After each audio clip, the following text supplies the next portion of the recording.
Good afternoon and welcome to this unique program today on working from remote location. And the program has been designed in a very unique and a different way. And I'm sure each one of us will get to know something different, and we can take home something which we can utilize in a normal day-to-day practice and life. I recognize presence of Chairman WRC CL Lalit Bajaj. Welcome, sir. Today's first speaker, C. Adarsh Madrecha. I welcome you, Adarsh. Today's speaker for the second session, Mr. Ramen Ray Mandal and Mr. Srinivas Deshmukh. Welcome to both of you as well. Thank you. Thank you. I also saw a couple of panelists joining in. So I welcome all the panelists also. The third session, we got international panelists joining from different locations across the world. And welcome to all, and welcome to all the participants as well. So friends, Adarsh sets the stage by talking us through about like little server, VPN, etc. Then we move on to cloud-based data room where we can access, use, people can have access, someone can plot the data, someone can work on it, etc. And then we move to a panel where we generally talk about the tools and technique which a small and medium CA office can utilize. So interesting 3 hours as we take it ahead.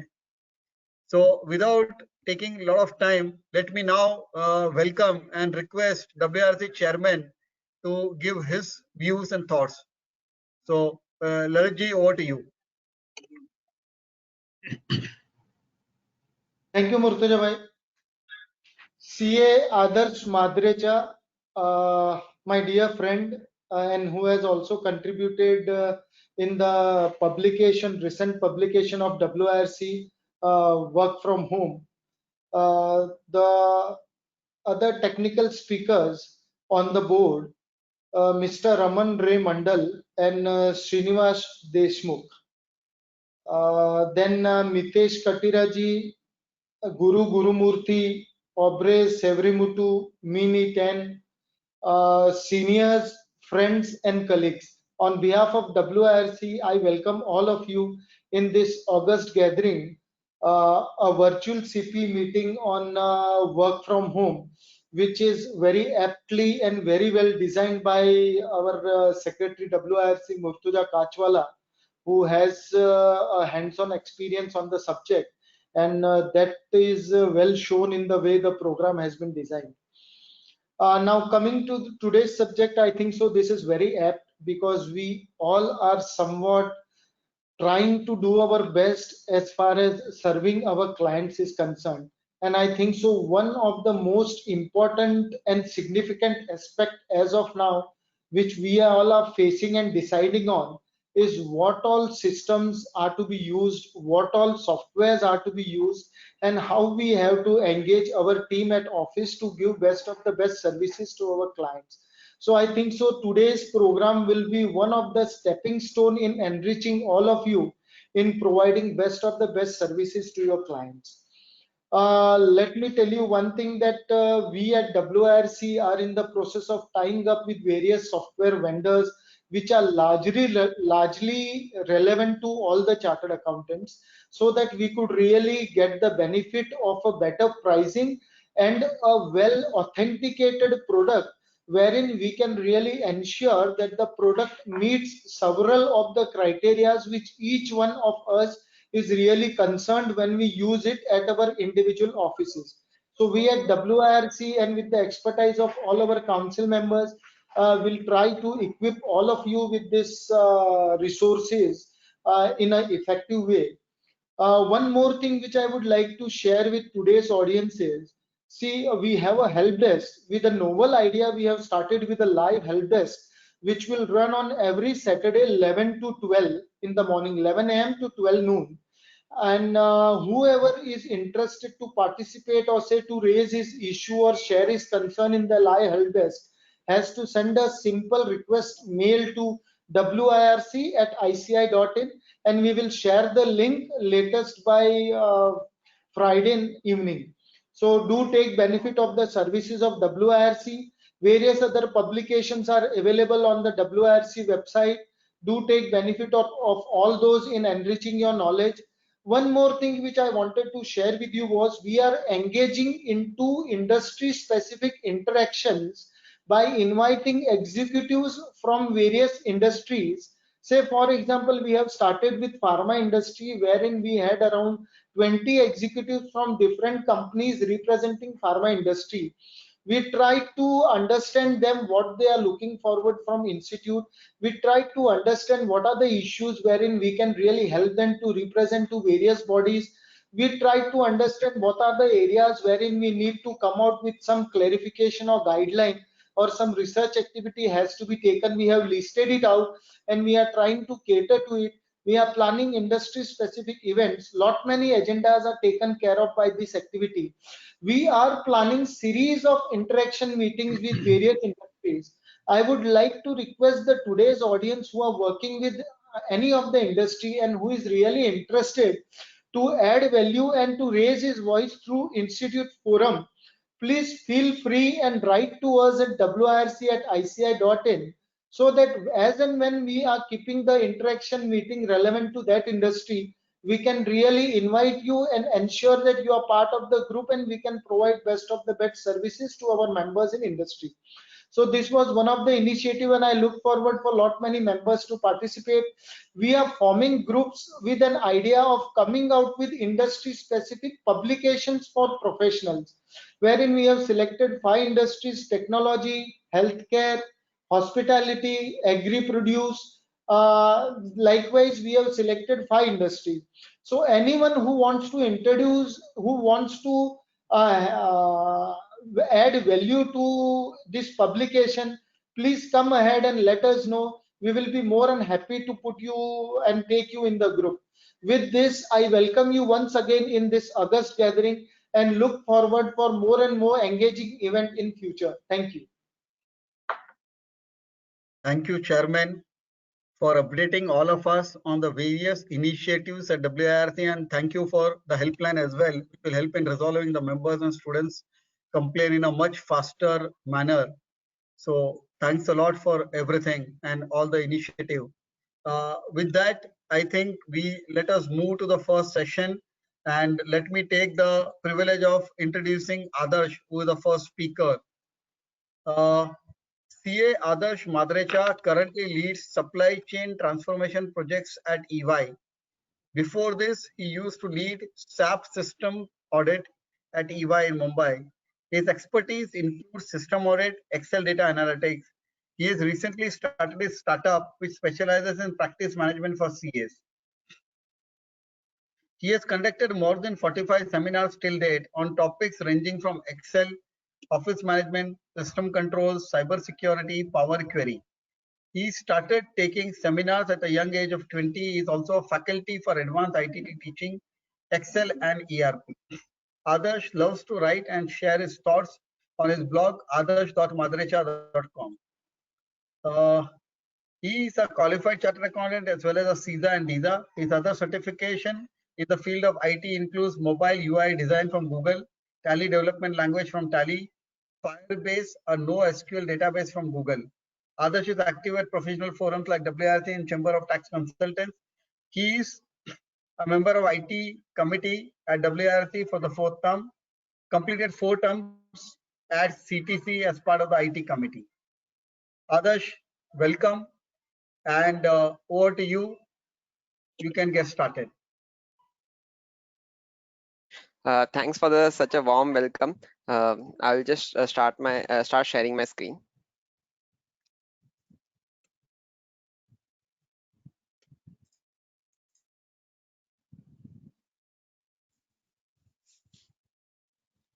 Can anyone just confirm if my screen is visible? Yes. Okay, thanks a lot.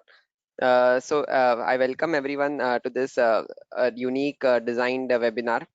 I hope that this short sections that we have today that will help enrich all the knowledge and get most out of these next 3 hours. So welcome everyone. So today I will be covering, so when we talk about work from home or work remotely, so we generally talk about what are the prerequisite, what are the access things that we need to take care, and how we can enable collaboration between the team members. And at the last, we also discuss security. But today's my focus would be just on access and how to grant access to their team members, because that's the thing we have been listening, getting from lot of the members in industry, in practice, sorry. So thanks to WRC for giving me an opportunity to share my thoughts on this subject. Before we start, a small disclaimer. All the logos are copyright of respective companies, and all the recommendations that are shared by me are of my personal opinion, and consider this an editor's choice and use your professional skepticism while choosing any of the softwares. Icons are courtesy of Flaticon and Arcana Archive. So welcome everyone once again. So let's discuss in next 25 to 30 minutes on how we can provide access to our team members. So let's see how our current office setup is looks like. So we generally have a peer-to-peer, or most of us will have a peer-to-peer network, or maybe a computer which acts as a server. So here in this screen, yeah. So here you can see that I have represented a server with this CPU and a screen, and I have all these other PCs which are connected to this server. And it is not necessary that this server should be a separate dedicated hardware which will have some specialized software. A simple Windows setup thing which just has all the files in it can also be called as a server. Then all these devices are sitting behind a router, and then router allows us to connect to the internet. So this is the typical setup in all of our offices. Now what we need to ensure is that our team members should be able to access all the tools which are sitting in this server, that is the softwares which are sitting in the server, as well as the access to the data. When I talk about software, the most important softwares are those which cannot be installed on the team member's machine, because of two considerations. First, those require licensing. So a separate licensing cost uh, is a main limitation, that we cannot install those tools in our team members PC. Another second is, maybe the team members PC may not be equipped or compatible with the tools which are installed on our server, and hence we need some way to manage, or some way to give access to the team members to these tools and softwares. And another aspect is the data. So when I talk about data, it means your detail files, or the database which is used by other softwares. So if I want to give an example, so say suppose if you're using a tax filing software, so your tax filing software, uh, you will have to connect to the server, and only then you will be able to log into your tax filing software and compute the tax and actually file the returns. This software will have a database behind it, and that is also a part of the data, how we can share the data with our team members. Another other detail files. So say suppose your Word file, Excel file, the calculations, the PDFs, the screenshot that we took as a proof of payment, all those files are also classified as data. So let's see how we can set up a system where our team members can access these two things. When our team members are connecting to the server, we have to ask first that on which device are they going to connect. So are they going to use their own device, or they are going to use a device which is provided by the firm? And hence this is the question which a firm will have to answer, depending upon the needs of the firm and the client confidentiality. It is not always practical to say that a firm provided device would be the best, of course, from a security angle, but we also have to consider the practical challenges that we have. Like the first and foremost is the capex requirement.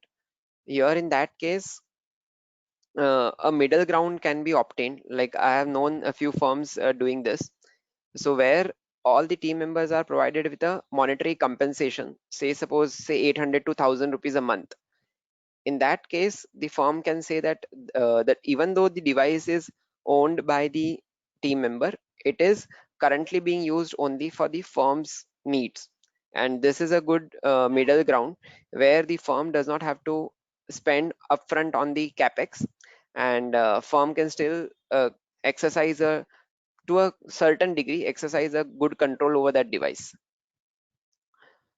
So of course, from a security angle, we should be considering whether the antivirus are updated. All the softwares which are installed by the team members should have a we should review those softwares so that there is no malware installed from those softwares. So we will be covering the security angle at the end of this session, and let's see further details.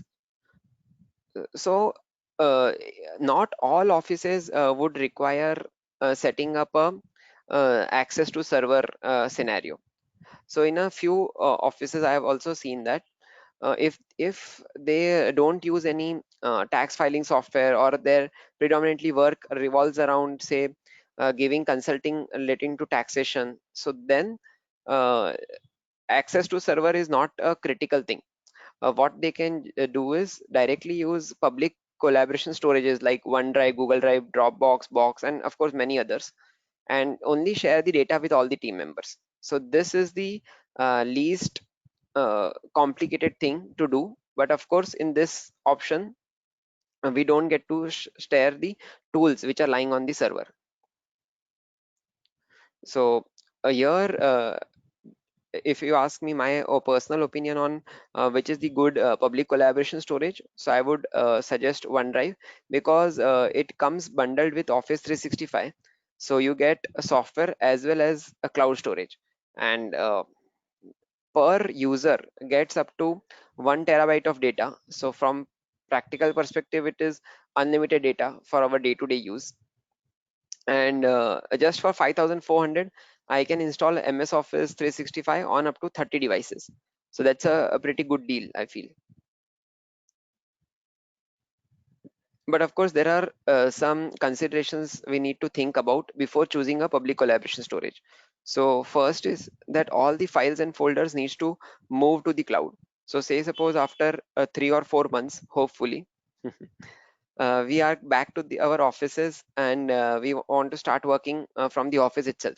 So in that case, still the team members would require access to the internet, and only if there is internet, the files will be able to sync to the OneDrive or Google Drive. So your offline access is little bit, you can say, not very good when we are back to the office. Even though they have option of syncing the files offline for offline work, and whenever we are back online, they will start working again.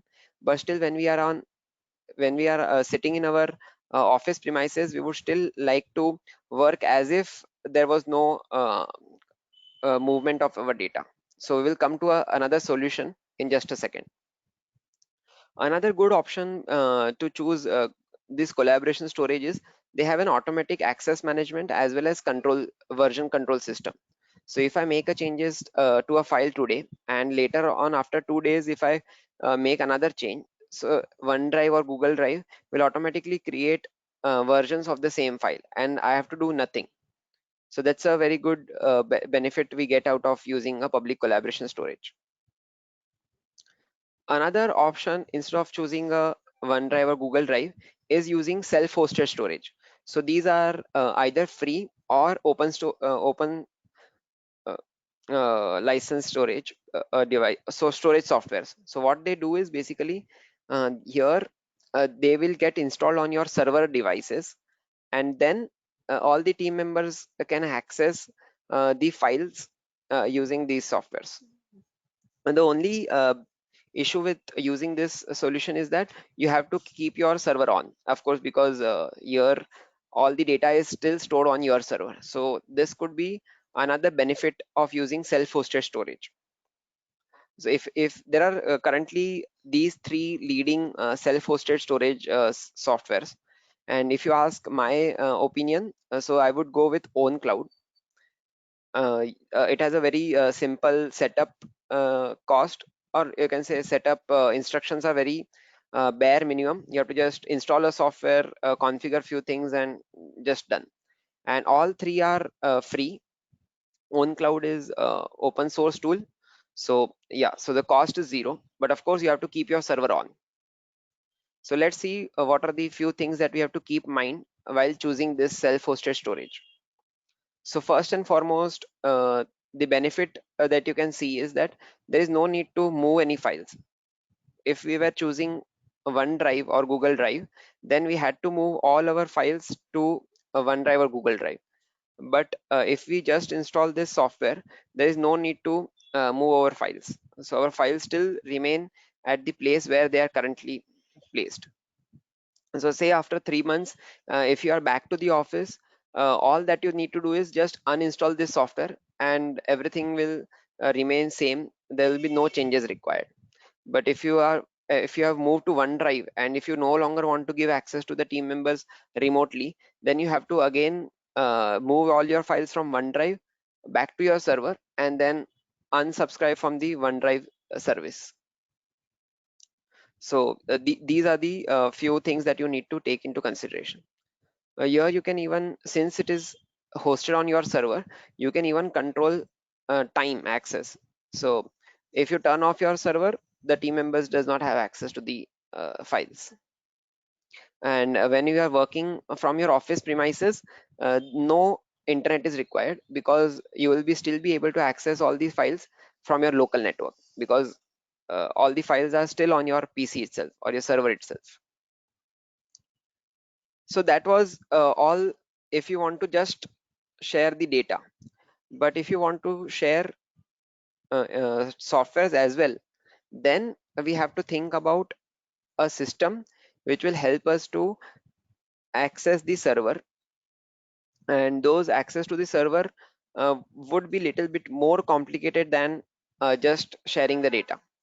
So let's talk about two methodologies or two ways to implement server sharing. So first is using a software. So I believe that all that have joined today have heard the name AnyDesk and TeamViewer. And of course, like AnyDesk and TeamViewer, there are other softwares as well, but those are not very that popular. So using AnyDesk and TeamViewer, you can just install AnyDesk and TeamViewer on your all the PCs on your office, and then team members basically access that PC using AnyDesk and TeamViewer. Depending upon if you have a licensed version of TeamViewer or AnyDesk, or if you're using the free version, then it might lead to a small disconnections, or sometimes the software can get slow. So that's the pitfalls of using AnyDesk and TeamViewer. Another good option is to use a remote desktop connection. So of course, AnyDesk and TeamViewer are super easy to set up, and these can be set up on practically all the devices in our office, and so that's simplest one. But if you want to get more out of your connection, a better stable connection as well as for free, then we have an option of remote desktop connection. But this remote desktop connection does not work if your host PC, so say suppose in my office I have say 8 PCs, then all those 8 PCs should have a Windows Pro license. So remote desktop connection will not work if you have Windows Home Edition or other Windows version. It is available only on Windows Pro. The connecting device, so the device which the team member is using sitting at his home, that does not it is not necessary that that also should have been Windows 10 Pro version. That could be any device. And Microsoft have even released apps for Android, iOS also. So uh, the softwares or that your device sitting at the office can be accessed using anything. The most important point to note here is that the host PC, that the PC which is sitting in our office should have Windows Pro. Only then you can use remote desktop connection. So that's the first point. That is what is the operating system in the host device. Another second thing which is more technical in nature, is to set up access to your remote desktop connection. So there are two alternatives available here.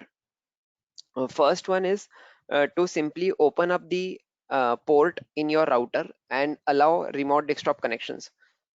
And also you would need a static IP to allow this remote desktop connection. So if I want to summarize what are the requirements of remote desktop connections, so there will be three. First, your host PC should have Windows 10 Pro. Second, you should have allowed access via your routers. So you need to change a small configuration in your router, which basically says that you should allow remote desktop connections through the router. And the third one is using a static IP.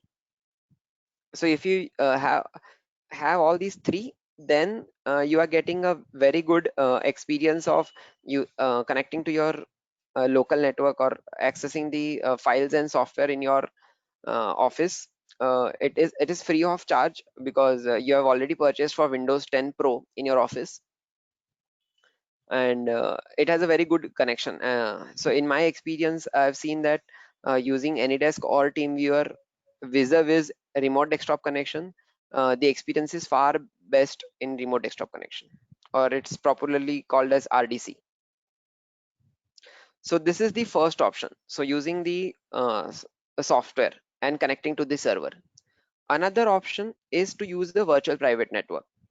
So here, when we talked about using a software, I mentioned that you need to have a Windows 10 Pro on all the 10 PCs or 8 PCs in your office. So here the pitfall is that you need to keep all the 8 PCs on to access your server. And so of course it's easy to use, and hence this problem. Another option is using virtual private network. In this scenario, you only need to keep your server on, and no need to keep all the PCs on. So what's the peculiarity of this solution is that it basically creates a tunnel between your team members' internet connection and the local router, or the router which is sitting in our office premises. So that's the tunnel that it creates, a virtual private network. And then the team members will basically dial up that tunnel and access the server as if they are sitting in the office premises itself. So now there are two pitfalls to this. First, of course, is it requires a quite a degree of technical know-how, and of course we will see either technical know-how or investment to set up. Or second important point to note here is that we will need to set up all the softwares also on our team members devices. So if you want to say, if you're using a particular version of Excel, so if the team members in our office are using say Office 2016, Office 2013 version, and in this previous option, since we are using the Office PCs itself, you don't need to install any software on team members devices. Everything is used using the Office computers. But in remote or virtual private network, in VPN setup, you need to still install some of the softwares on the team members devices, like Excel or maybe the Tally, even though it will connect to the server and acquire the license of Tally or your tax return filing software or your GST return filing software, but still it will require you to install some of the softwares. Here a important question to note over here is that if the client confidentiality is paramount to you, so then instead of using VPN, I believe accessing the server using softwares like AnyDesk, TeamViewer or RDC would be a better choice, because then none of your files are ever going out of your office premises. Of course, team members can copy the data in this setup as well, but with training we can ask them that don't copy all the data to your PC, always connect to the PC and only then access the software and all the data. But in virtual private network, the team members are actually getting a copy of the data on their PC, and once they save the files, automatically the data again goes back from their PC to the server. And of course that depends upon how you have set up this VPN system. So now let's talk about some of the benefits of VPN. So first, of course, is that you can access the softwares as well, because in the previous discussion that where I've discussed cloud storage options, here we cannot access softwares. We can only access the data.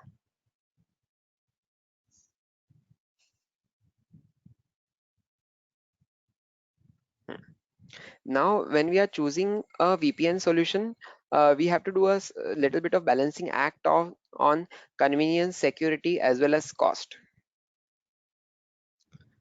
So uh, uh, these are the VPN options. So first is using a hardware as a VPN router, or setting up a software router using on your server itself, or on another PC which is in there in the local network in your office. So software can be installed anywhere in your local network, and if you don't want to go for a software option, there's also an hardware options. So basically you get in the market to a router which is also VPN capable router, or you have this VPN capabilities in a router itself.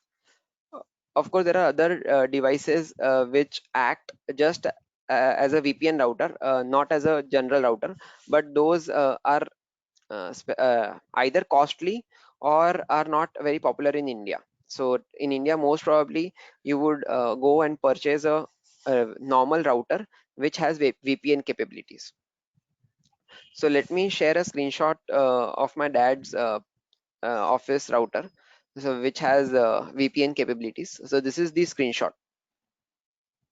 So here, what we have done is we have purchased a static IP address, and that's what I have blocked, or I have not great blacken it out. So this is the server address. So what we need to do in order to set up a VPN is, first we need to purchase a static IP address.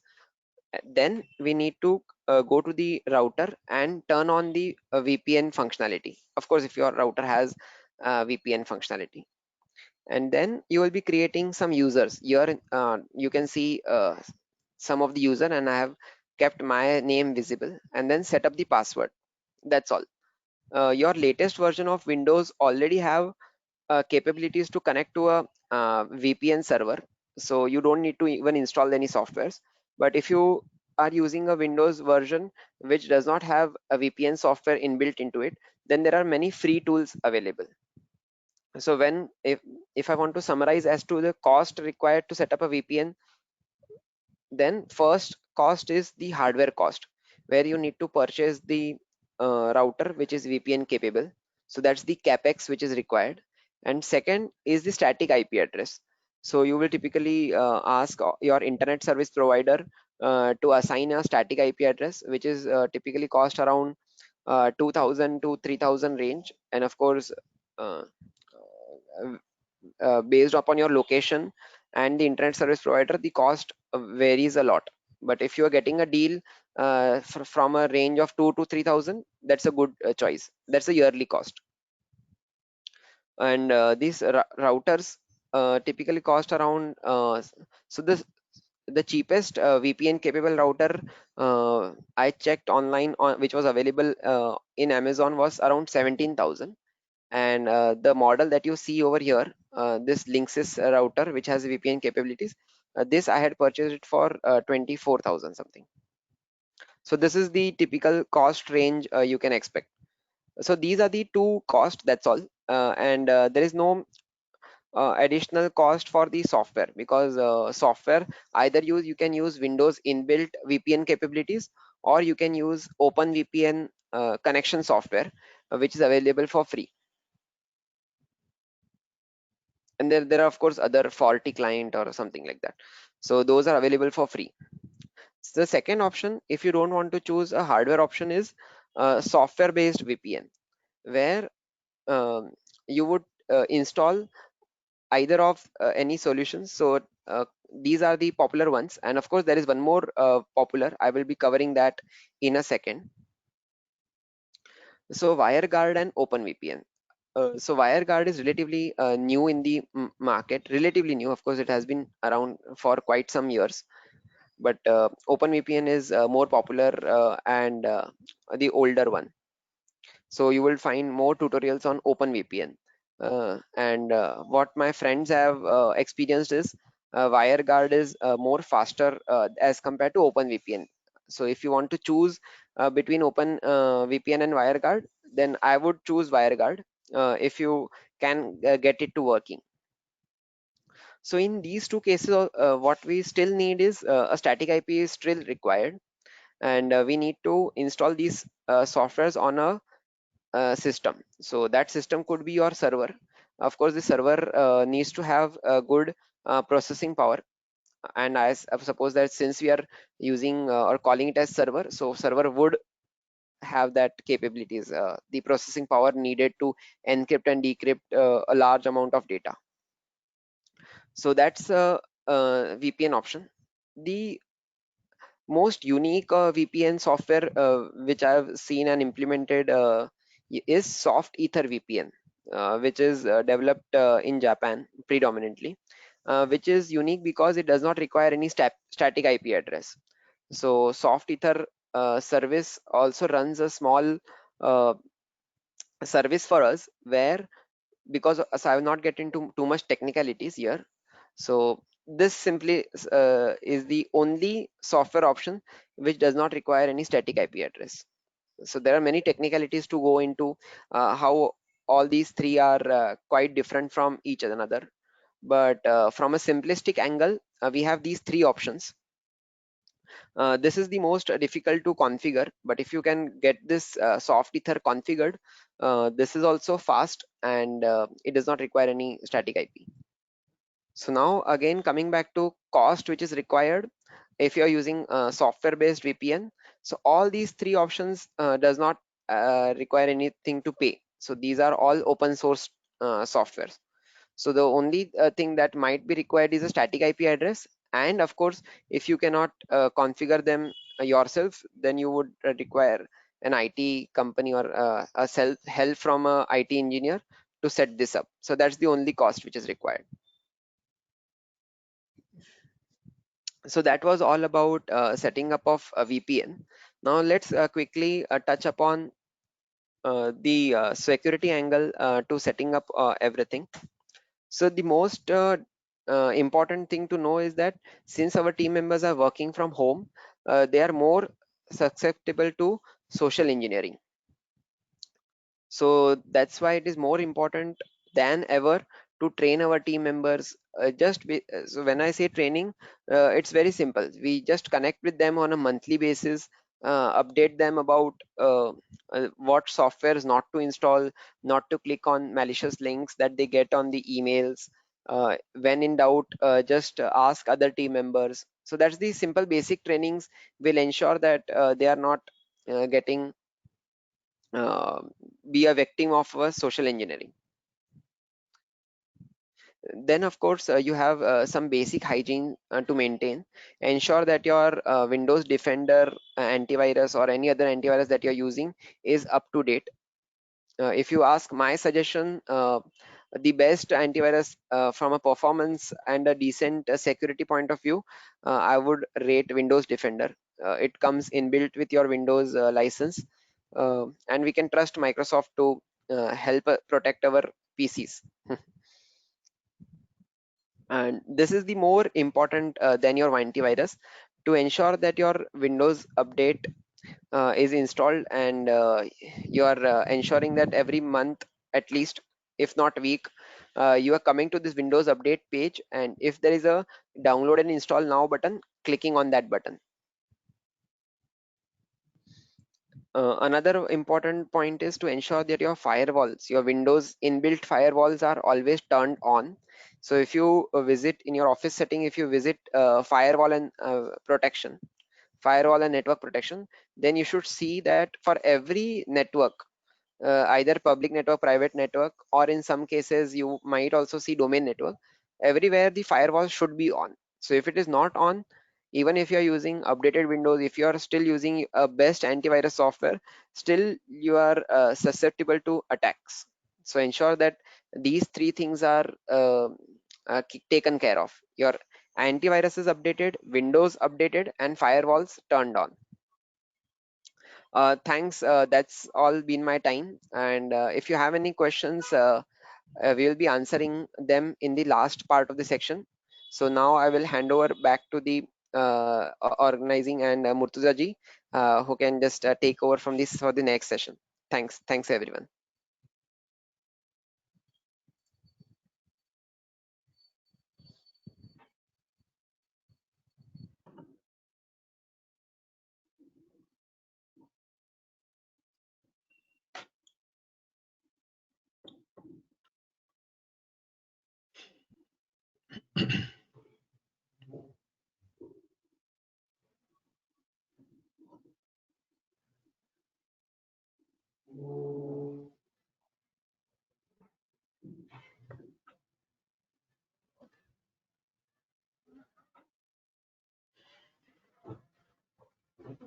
I guess Murtuza ji is not here. I would request Raymond, you can, if you just start, and then once he's back, we I will. am here.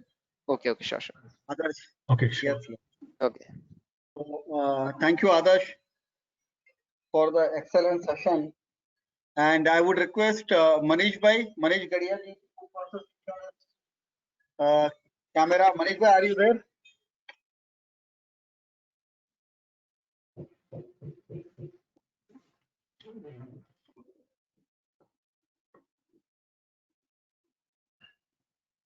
So, Adarsh, really grateful.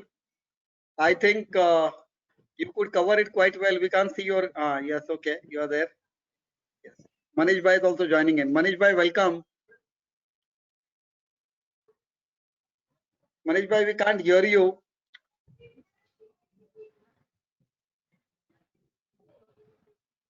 I think he must be mute. Up on. I think you are on mute. We can't hear you.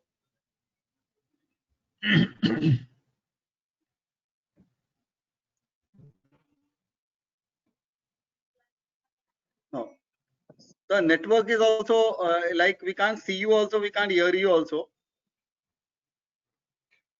So I think Manish bhai, may I request you to again log out and log in. So Adarsh, really, I think you could cover in a very smooth manner the whole server, the various VPNs, and I think a general normal practitioner also can configure on its own, or otherwise a little technical support from one of the youngsters in the office, and Yes. it can be set and it can be done. Yes. So I think and multiple options which you talked about is really good, and I'm sure that sets the platform or the foundation to get into the second session, where like it is really cloud based and everything can be done there even without having your own server, or even without having a VPN, or even doing anything. So Adarsh, really grateful, and I thank you for accepting the invitation, and thanks on behalf of WRC for doing the session so well and guiding all the participants. Thank you, Adarsh.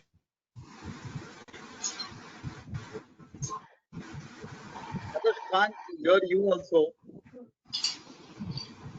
Yes, yes. Thank you, thank you. And we look forward to you to join again towards the end for the question answers, right? Yes, yes, yes, yes. Sure, sure. So we'll be taking up question Oh, answers at the end. Yes. sure. Great. Thank you. With that, I again welcome Manish Gadiaji, Regional Council Member. Manish bhai, welcome. Thank you, Murtuza bhai. Now am I audible? Yes, you are. Yes, Thank yes. you. Yes. So some So with technical that, glitches in a technical session. Work from home. So anyway, continue, Murtuza bhai. no problem. So with that, let us move into the second session, where we have Ramen Ray Mandal and Srinivas Deshmukh to talk us through about how the data rooms work, etc. and they will show a live demo, and with so many features, that you can keep on looking at, and maybe you can type in the chat box as well, and immediately after the session we'll wait for some time to take some questions as well. So Manish bhai, I request you to give your views and also welcome both the speakers. Thank you. Thank you. Manish bhai, over to you. So, Thank you, Murtaza bhai, for giving me the opportunity to introduce. And this is a new concept of data room. At least for me, I am hearing for the first.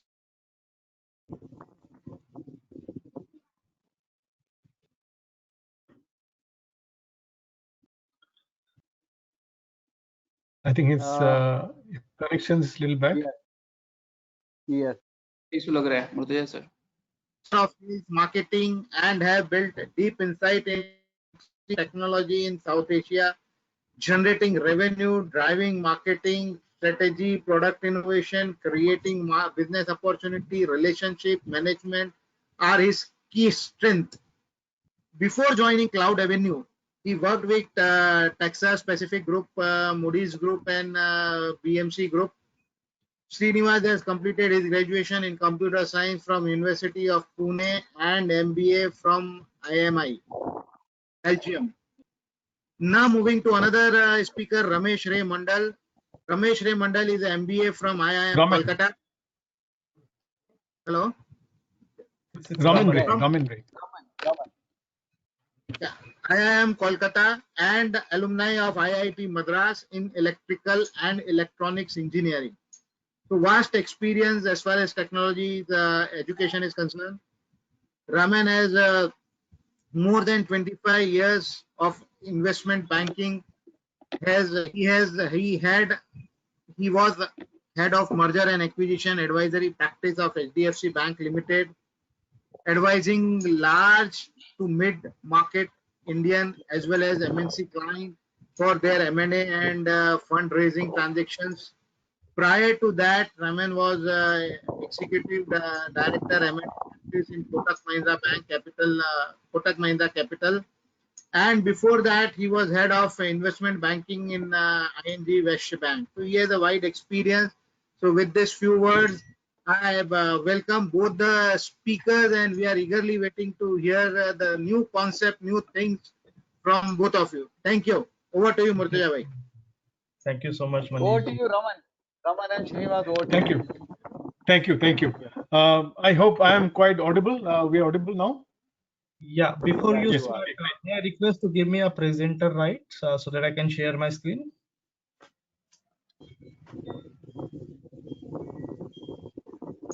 You can try, Srinivas, just see. Mishra ji, उनको present करने के लिए presenter right दीजिए. हाँ sir.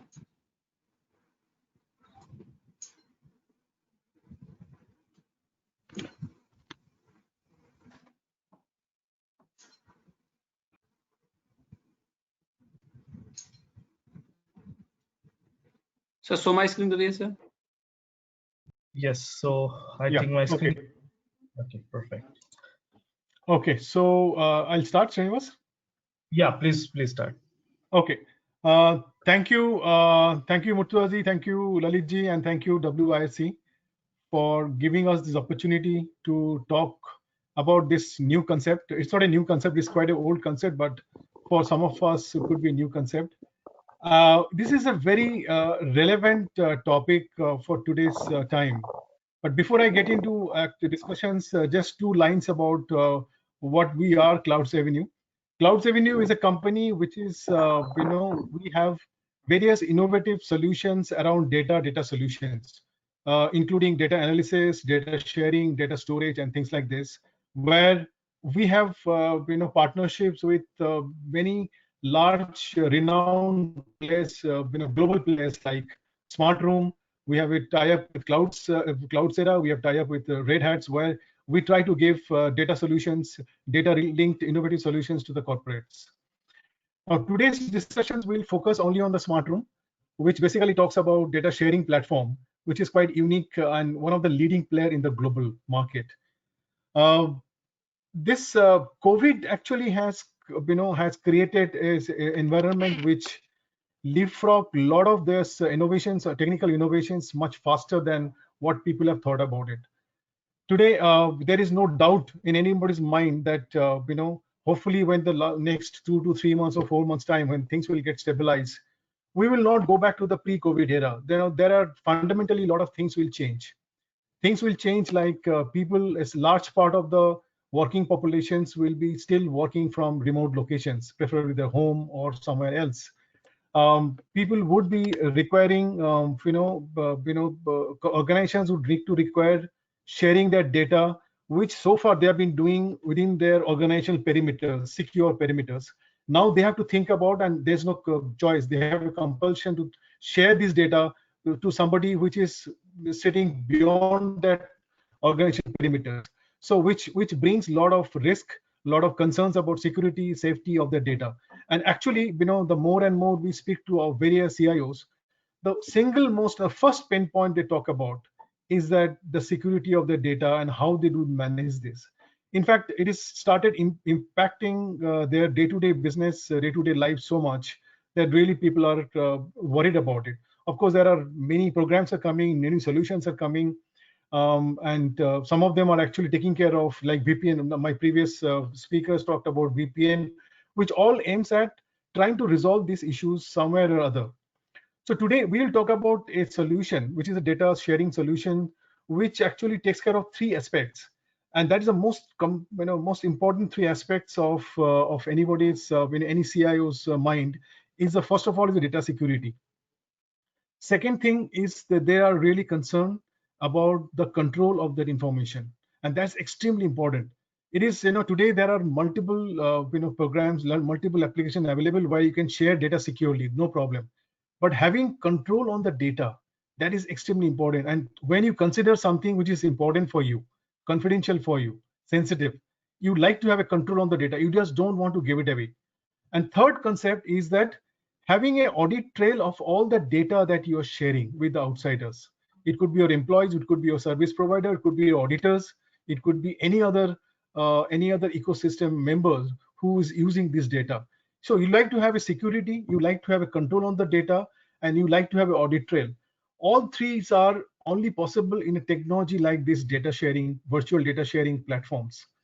So we, SmartRoom actually, kind of taken care of that, address those issues, and it creates a system where not only it improves the productivity of the entire ecosystem, it brings a lot of transparencies, a lot of openness, and much better way of working together. Today, as Muthuja must have said in the beginning, people can sit at home and do their normal activity if they have a data which is available to them on their laptop, on the desktop, which is in a secure manner. Same time, organization can also have no headache about misuse of their data or what is going to happen to the data. So all these concerns can be taken care of through this platform. Now you need to see this platform. You need to so we kept some time to go through this. But before that, I'll tell my colleague Srinivas to just talk about the SmartRoom a little bit, and then we'll get into the proper discussions and the product demo. Thanks, Ramen. So good afternoon, everyone. So I'll just quickly tell you the brief background about SmartRoom. So basically, SmartRoom is based out of LA in California. We are in the business for more than 20 years, and there are 20,000 plus companies across globe are already working with us on different use cases. There are 5 million plus users already active on the platform, and we have clients from 50 plus countries. So these are some global locations where we have our offices. Our headquarters is in LA in California. Apart from that, we have 7 offices in US. We cover entire Europe from London. So we have office there. In Asia, if I have to talk, we have office in Mumbai, India. Then we cover Cebu, Seoul, Tokyo, and Hong Kong. And soon we'll be having our office in Saudi. So if you could see my screen, these are some our global customers. They use us day in, day out on a lot of use cases when it comes to data sharing. So if you could see in the financial sections out here, so there are global banks like Bank of America, HSBC, Citibanks. They have been using our platform for more than 15 years now. So as a bank, when they need to share any confidential data out of the bank, they need to have, we need to follow certain global standards in order to provide the solution to these banks. So we are certified with those global standards. There are some certifications which we required. We already follow those guidelines, and that's the reason Bank of America and Citibank trust on our platform. So just to give you an example, every year Bank of America and Citibank goes and does audit on our internal systems, our servers, our processes, and once that audit comes positive, they go ahead and sign up the agreement. And this has been happening for last 15 years with those banks. Also, to talk about HSBC, we have a global contract with HSBC. So HSBC is using on a lot of their NPL bankruptcy projects, or whenever they go for M&A kind of a project, where they need to share a lot of confidential data of their clients with potential investors and buyers. That's where they use our platform. Now coming back to the Indian market, so there are some clients, they are extensively using our products. So first one is PNB, second is L&T Group. We've been working with L&T from 2008, and they're pretty actively using us on all their audit process, or whenever they go for our mergers and acquisitions or a fundraising projects. Again, we have worked with the Birla Group, so to say the largest e-commerce player. So just to give you a name, when Flipkart got acquired by Walmart, in that entire process, they used our platform to share the data from India to the US. So Raman, you want to cover? Yeah, so basically, this this data sharing SmartRoom is quite well known in last 20 years for most of the use cases like M&A and capital market and fundraising. We have we had a very relatively small case applications on other than these two use case. For example, people have for PNB Housing, for example, L&T. All these people are not only using for the M&A and capital raising, they're also using the SmartRoom for doing their day-to-day activity in terms of their audit purpose, sharing informations, board meetings, exchanging information. They've been using this. So so this case, we are seeing that today, we are post-COVID, we have realized that this is particular area where organizations need a lot of support, and that's why SmartRoom has now tweaked their product offerings and make it more some changes which makes it more suitable for organizations to use this data sharing platform for their day-to-day activity. And some of the features are actually catering to that. So we'll cover that part. In addition to that, also there are pharma companies who are actually using this kind of sharing platform when they come up with some new drugs. Today, as you might be knowing, Oxford people are actually working on the COVID medicine, and there are 4 or 5 large global pharma players are working on this, and they are actually using SmartRoom to exchange their data between these 4 or 5 companies. And this is extremely confidential and important information. So that's the kind of use case that we have been seeing. We are just signed up a company which is a large retail company where they have around 40 retail stores, and they are using this platform for sharing data within from their stores to their head office. We have given some of these people just a right to upload the data there. They will have no other rights on that. Those data will come to the head office, and then they will do the analysis, and they can give this data to either the management or the auditors or any other shareholders or whatever stakeholders they need to do the analysis. So so these are the kind of use case which we are looking at, and I see that going forward with this kind of change in the way we are working, such platforms will be extremely useful for corporates to consider. And today we are presenting to you not so much that you yourself will subscribe, but it's more important is that you go and introduce this concept to your respective clients, where somewhere your business or their business is getting impacted because of this situation, and there is a solutions to overcome these challenges. Yes. So these are some common use cases where a lot of corporates and conglomerates have started using us. So the main focus is today on compliance and audit, but apart from that, a lot of organizations have also started using us when they go for investor reporting or board meetings, where they need to share the data with the board members of the company. So basically, we help you work smarter, not harder. So you can just quickly set up things in an hour's time, and you can start uploading your data and give access to the external users. So as I mentioned, Actually, yeah, yeah, sorry, please. continue.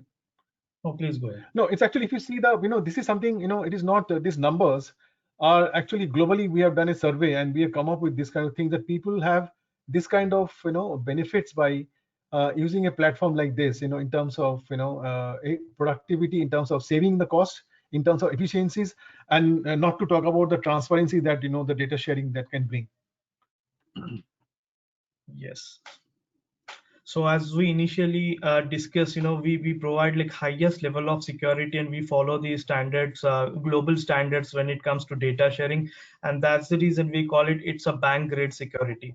The second piece is that we as an organization is in tie-up with Microsoft. So this entire application which we have developed is on Microsoft. So all Microsoft related services are already integrated with this platform. So that will really help you when you share your data. Let's say I'll give you an example. For example, if you're sharing some data with some external user and that person does not have Microsoft Office installed in his laptop, so no matter. So if he's using SmartRoom, we can virtually launch the Office in the browser and he can still open the document in his web browser. So to access the SmartRoom, you just need an internet connection and a web browser. So we take care of the other piece of it. So we were working with a biggest private equity company called KKR. So they were facing some challenges basically. So there were some users, they were accessing the data from Mac or Apple operating system, and they were facing challenges while opening the documents in Microsoft Office. So that's where we integrated the entire platform with Office 365, and the problem got resolved, and that's where they started using us for last 5 to 6 years, I would say. It's pretty simple and easy to use platform.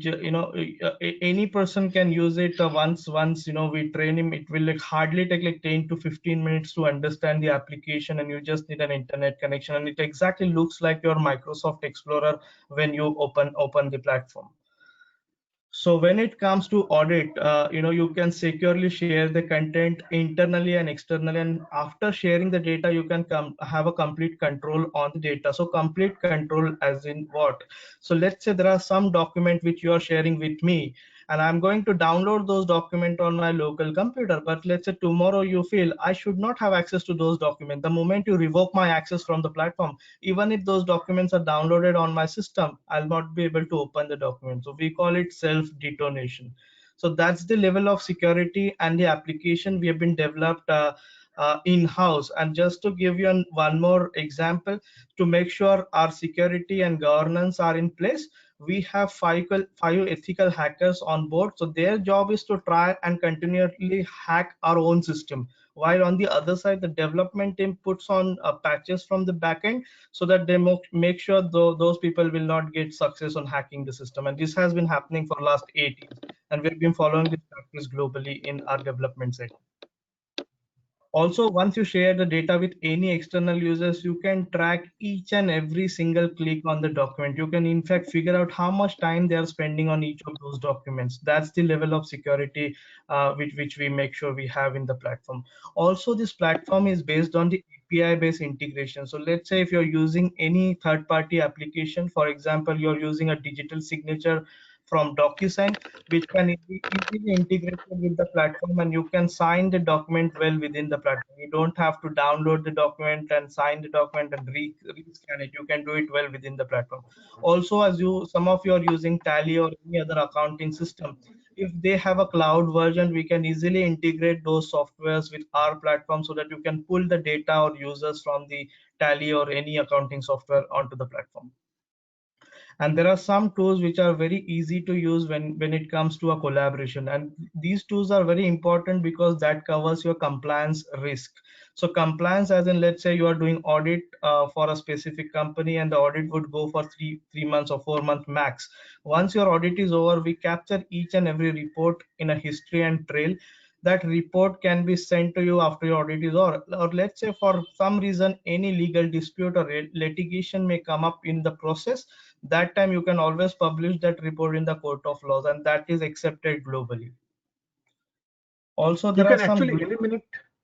Yeah, you can actually eliminate a lot of your paper trail, paper works by having this with this small pen drive that will be giving you, which is tamper proof. Everything will be captured there. Correct. So as I said, security is paramount focus for us. So there are 7 security layers designed behind this platform. So there are 3 layers of security. So one is logical security, physical security, and protective security. So logical security is like, there are certain documents you can give granular rights to those documents. Let's say one document are accessed by 10 people. So out of 10 people, you may want to give rights to one person from that team to print those documents. So you can decide what sort of rights you can give. Physical security is no one is allowed from our team or someone where our servers are hosted. So that is hosted on a very highly secured place. So we have got 4 servers, 2 are for the production server and 2 are for the disaster recovery. So that is how we cover the entire physical security, and it's a protective security. So protective security are nothing but the moment you're uploading any document or giving access to any users, all those things are getting encrypted. So encrypted as in the moment you upload any information or any document which is getting encrypted and somebody tries to hack that document, it is next to impossible, because it is very difficult for the person to decrypt that document, because you'll not be able to understand what sort of information or documents has been shared. So to say that no one from our team is also allowed to check what sort of documents were uploaded and who is accessing the data. That's how the process we follow internally, just to make sure it is compliance and the standards are being followed.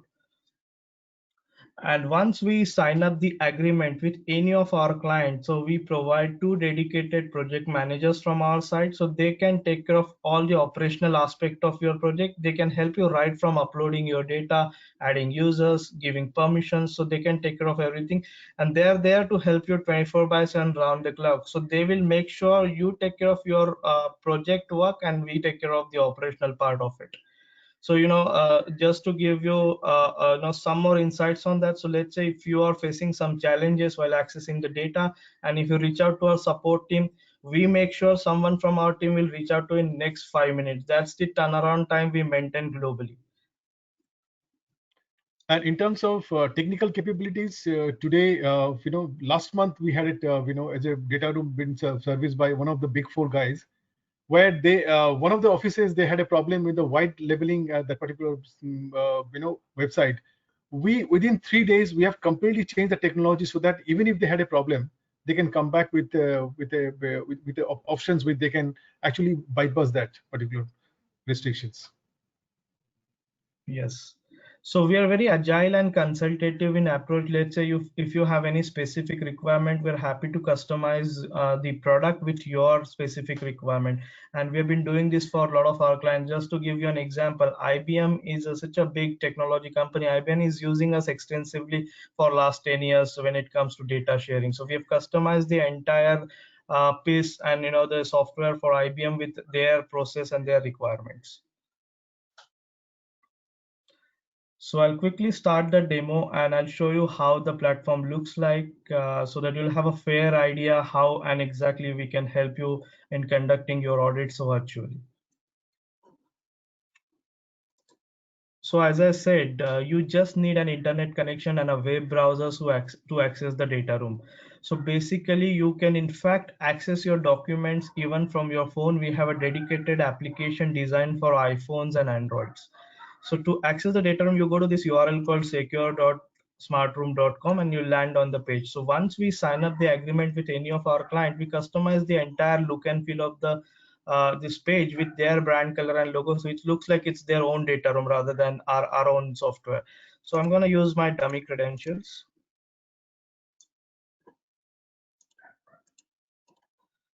So the moment I enter my user ID and password, I can see multiple projects over here. So let's say if you're working on 10 different audit use cases, so you just need one user ID and password and you can have access to all your projects. So let's say for today's presentation, I'm going to take this first project. The moment I click on that project, it gives me an access agreement. So let's say you have any specific terms or clauses which you want to showcase to any end users. So you can run through your legal team and we can put those clauses from the backend. So every time the user access your data has to agree on these terms and condition, and then he can access the data room. The moment I accept that, I land on the page which is a graphical representation of my project.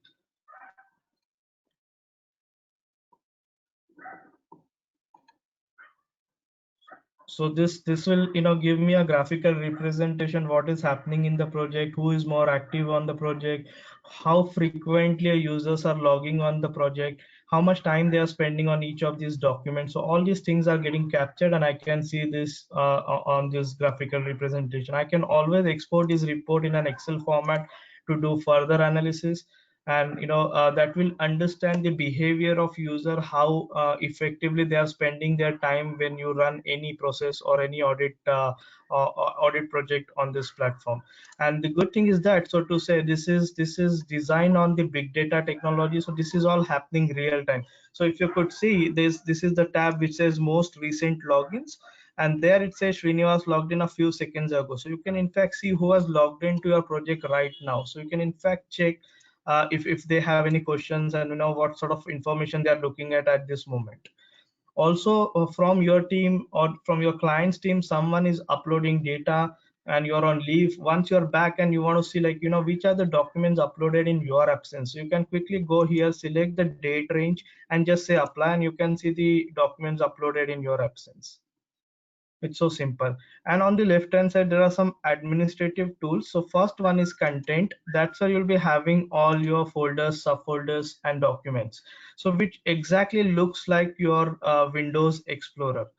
So uploading your data is so simple in our case. Let's say you have a data structure ready on your local system. You simply have to drag and drop and your data will get uploaded on this platform. And once you upload your data, all the folders and documents are getting indexed automatically, so you don't have to do manual indexing. So that saves a lot of your time.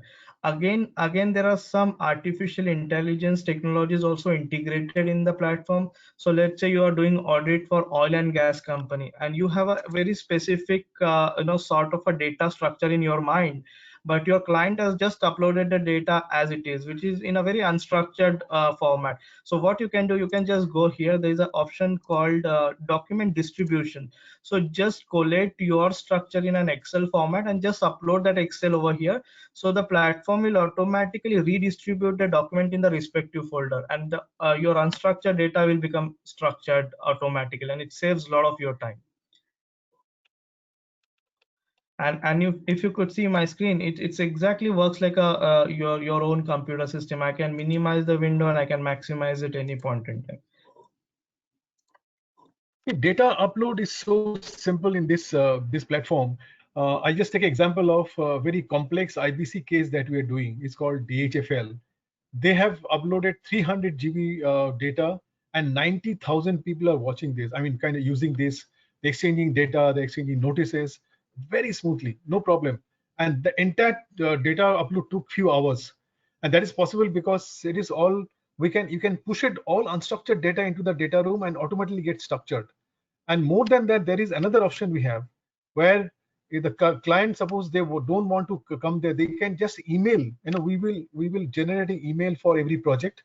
The admin manager can just email their data to that particular email ID, and it will come and land here and automatically get restructured in a structured manner.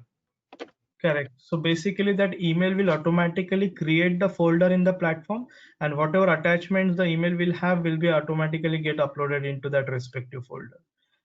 Also, there's one way which is the easiest way of managing this data. So you can create a drive in your local computer. The way you see C drive, D drive in your computer, you can see a smart drive. You just click on that smart drive, and let's say if you're working on 10 different projects, you can see all your 10 projects over here, and just click on the on any of your project. There you'll see all your data.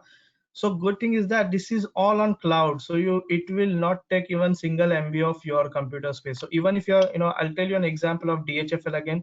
DHFL have uploaded 300 GB of data, and when they're accessing that data from their laptop, there's a, that's how they can see the data the way you see it on your Microsoft Explorer. So let's say if you're working on any specific document or Excel document, if you're making any changes in the document, it will automatically reflect on the platform for your end users. So simultaneously, multiple users can work on one single document and different versions are getting saved on the document. You can make any changes in the drive, it will automatically get synced with the platform here on cloud. So it's so simple. For example, suppose you're we are working, we are just giving a pitch to one of the private banks where they are going to use this platform for their audit purpose. What the idea is that they will give access to all their branch managers. Branch managers will be actually upload the data. They will have no rights, but just upload the data, and then the head office will kind of collect the data and then do the analysis. Exactly the way we have done for the retail company. Correct. So let's say if you could see, I've got 18 folders. So for each branch, you give access to only that specific folder. So someone from the bank, maybe a manager of the bank, can upload the data in the respective folder. And you as an auditor can easily get access to this specific folder and get the documents irrespective of your location. You just need an internet connection and access this document. And second piece is, as I've been talking about security, so it's a highly secured environment. So I can give granular rights. So for example, out of this 18 folders, I want to give you access only on 3 folders and 2 documents. So I can go up to document level and decide what sort of rights I want to give you.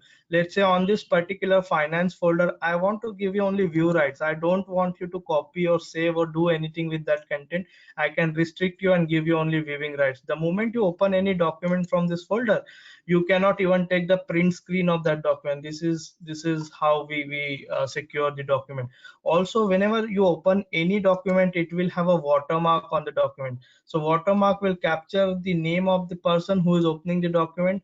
Also his email address, his IP address will also get captured. So if he is leaking the information, you can immediately track who is the person who is leaking that information.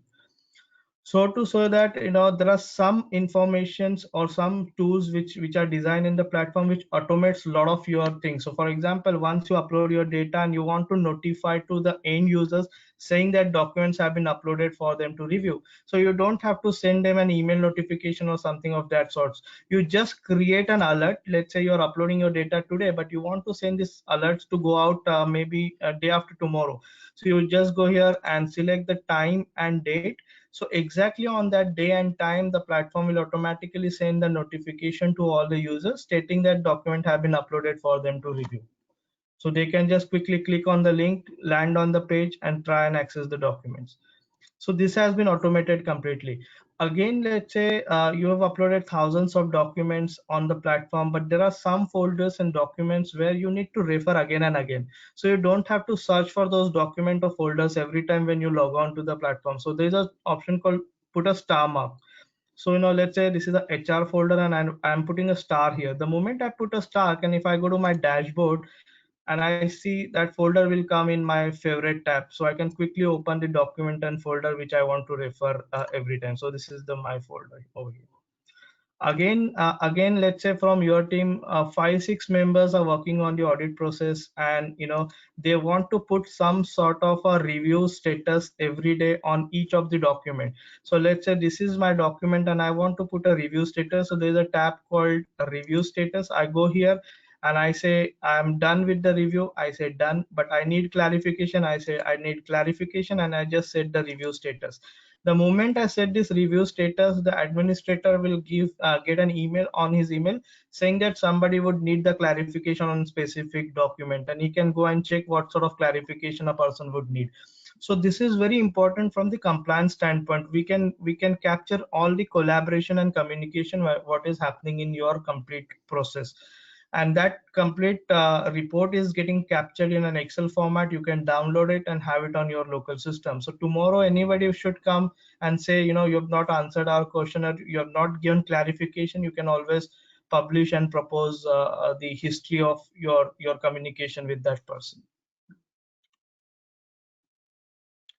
This has some of the features, in fact, we have a features which call offline access. suppose during the audit process or analysis process, you are actually, some of the members are traveling and you don't have access to the internet. We have options where if you have downloaded those documents in your laptop, you can still access without any internet. Correct. So in fact, what we can do there, we can set an expiry date. For example, let's say I'm giving you offline mode access, but I want you to access that document only for 2 days when you don't have an internet connection. So after 2 days, the offline mode will automatically get disabled. So after 2 days, let's say if you have access to that document, then only you can open the document. Otherwise, it will automatically vanish from your local system. We call it self detonation of the document. So there is one more tool. For example, let's say there is one document which is very critical and you want to share that document with a very senior person of the company, maybe a CEO or a chairman of the company. So you don't have to invite all the way to that person to the data room and give access to multiple folders. So to avoid that situation, you just create a link which is a smart share and put a expiry date. Let's say I want this document to be shared only for 2 days starting from today. I can put a date range here along with the time. And once I put that date and ring, I can set up a password for that person, put his email address along with some message. So the link will be shared on his email. He can click on the link and he can view the document for those 2 days. After 2 days, the link will automatically vanish from his email and the document will get distracted from the local system.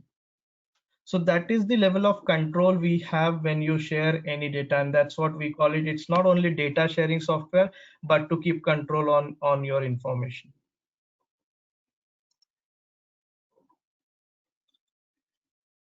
Then there's one feature which is again very important, which is called Q&A. So let's say someone would have some kind of queries, or would need some sort of clarification on a particular document. He can easily raise a question well within the platform. So platform will automatically detect what sort of query is that. Let's say if that query is related to legal, it will automatically delegate it to the legal person, and the legal person can reply on that question. And if he is not responding to that question, the platform will automatically send him a reminder stating that there is some question related to legal, you need to answer the question. If still he is not replying, you as a head of this project can auto delegate that question to some other expert from your team, and he can take up the question and reply. And from the compliance standpoint, we capture each and every question, and which can be exported in an Excel format, so that you can keep for your reference who has raised the question and who has answered the question. In fact, you can see what time the question was answered, so that has also been captured here. There could be some question which they are asking again and again. So in that case, you can just put up the question and answer as an FAQ, so the end user can go and refer to these questions over here in FAQ.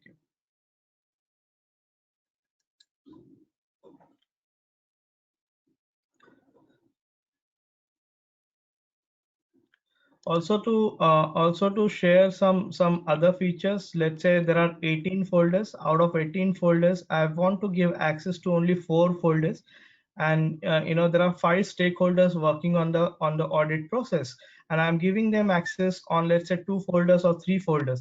Once I give them access, but I want to see how it looks to them, so there's a tab called view as.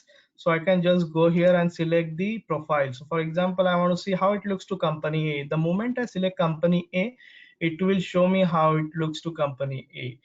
So if you see, I had an access to 18 folder, but for company A, they have access to only 7 folders. And you see in front of this folders, it says what sort of rights I've given to that particular company. So I've given only viewing rights. So in the circle, there are some letters. The letters are VMSP. So V stand for view, M stand for modify, S stand for save, and P stand for print.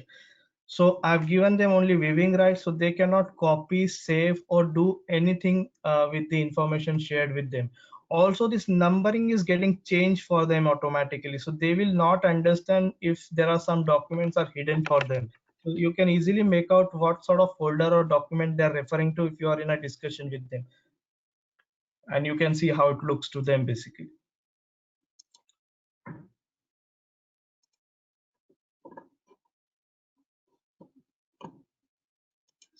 Pretty simple.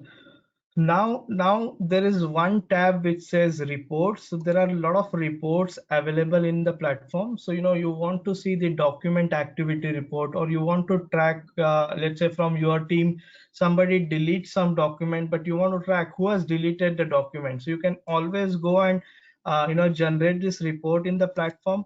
So we have done some automation over here. So let's say you want, there is one specific report, for example, who has viewed the document, who has deleted the document, or how much time they are spending while they read those documents. You want this report to be generated every Monday at 10 o'clock.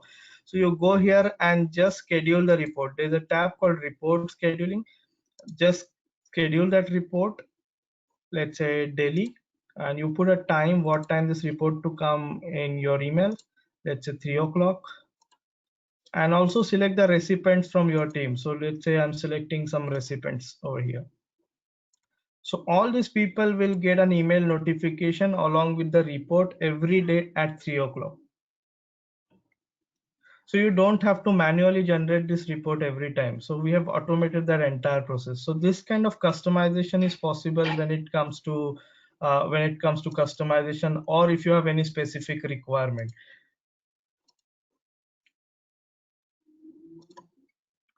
Again, there are some tools which are very important from the collaboration standpoint. Let's say there are, if you are working on a process where you need to collaborate with your colleagues, so you must be heard about Slack system. So we have integrated Slack-like system in the platform. So for example, let's say if this is a finance folder and I want to put some notes for my colleague, to make some changes. So I go here and there's a tab called manage notes. So I can quickly go here and say test, or I can put any note and I can just tag that person. The moment I tag that person and just say save, he will get an email notification from platform saying that Srinivas has given you some sort of notes. So before he open that document or folder, he would be able to see the note. So this is a very simple way of collaboration. You just have to tag the person and he can see what sort of notes his colleagues have given to him while managing the process. See, if Now, you notice, once you put your data into this data room, and we can discuss that today. Most of this data in any organization is available in a software form. I mean, you talk about your your purchase bill, your sales bill, and a lot of other data. Maybe some of them are coming in physical form, but we have a separate solution for that also. We'll talk about it. Once the data is inside the data room, then actually there is no need for anybody to come out of the data room to work in this secure environment. You can collaborate. Same data can be, same file, whether it's Excel or Word, can be worked simultaneously by multiple people. It has save, version control protection. It has all the modification that is visible. You can collaborate. You can raise questions. You can actually delegate the question answer that Srinivas I just told you. So this makes it a perfectly collaborative tool. Once the data is inside, there is no need for you to take out the data, do something, and again put it back. Those is a messy affair. We have gone beyond those technology now. That's why it is, we have one of the leading platform or providing this kind of services within everything is possible within the particular platform. right.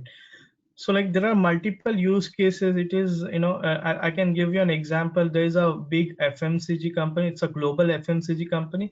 So they've been using our platform to share the confidential data when they want to send any offers or anything to their distributions. Earlier, they used to send an email, and once that email is gone, it's gone. But let's say now they're using our platform. They're sharing those, particular offers or related information with their distribution. Once the information is distributed, and if they want to make changes in the offer, they can immediately make changes in the document and just say save. It is automatically getting updated in the distributor's laptop.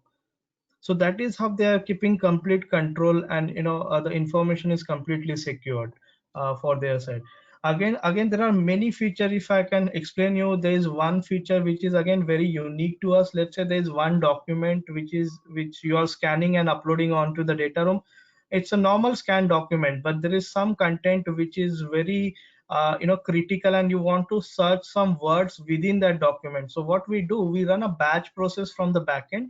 So your normal scan document will become OCR scan document automatically. So when you go to this search tab over here, you can just say, go to the advanced setting and say you want to search within image, within archives, or within document, and just say apply.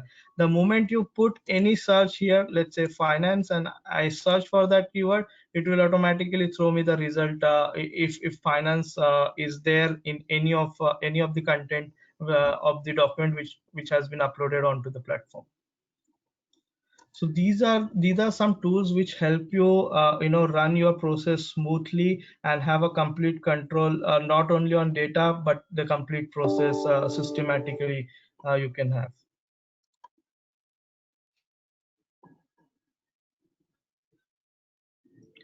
You want to discuss the case, Raman, here? No, so basically, it's we have already started, people apart from the M&A and capital raising that though anyway we are doing for last 20 years. People, a lot of private equity funds, a lot of banks. We talked about PNB. There's a very large domestic private equity funds. I can take the name multiples. They are actually using this platform for their day-to-day activity. They are they do their investor discussions, investor interactions. We are talking to a very large we are giving the solutions to a very two large insurance companies where this platform is being they're going to use this platform for onboarding the clients, assessment, issuing offer letters, issuing policies, and then notifications, tracking them, everything. They realize that one aspect is they don't have to create any paper trail. Once this all the data are inside the platform, they can easily track it and put it proper format and can be easily traceable. Sorry. So these are the things we can actually do, and we are seeing those kind of use cases that is happening. Right. So there are there are few unique cases, features which we have. For example, let's say there are two windows which you open and you want to copy files from one folder to other folder. You can simply copy paste well within the platform. So let's say I want to put some files from this folder to HR folder. I can just select and drop it like this. It's so simple. I mean, you can work as if you're working on your own computer system, and you just need an internet connection. You can in fact connect to your mobile network. The platform is so light, so that it's working lightning fast. Even if you have a low bandwidth internet connection, still it works well on your platform. Also, as I mentioned initially, you can access the documents from your mobile devices like iPhones and Android. We have a dedicated application design, so while on the go also you can access your documents. And if you're using the platform, and while using the platform you need any sort of support, you can go and refer to the video links over here. You can get the reference guide here, or if you want to contact to our support team, just go to the contact at support team. We have a toll-free numbers. You can call on these numbers. Someone will speak to you in a minute's time and help you get things sorted for you quickly. That's how we cover the entire support piece on our platform.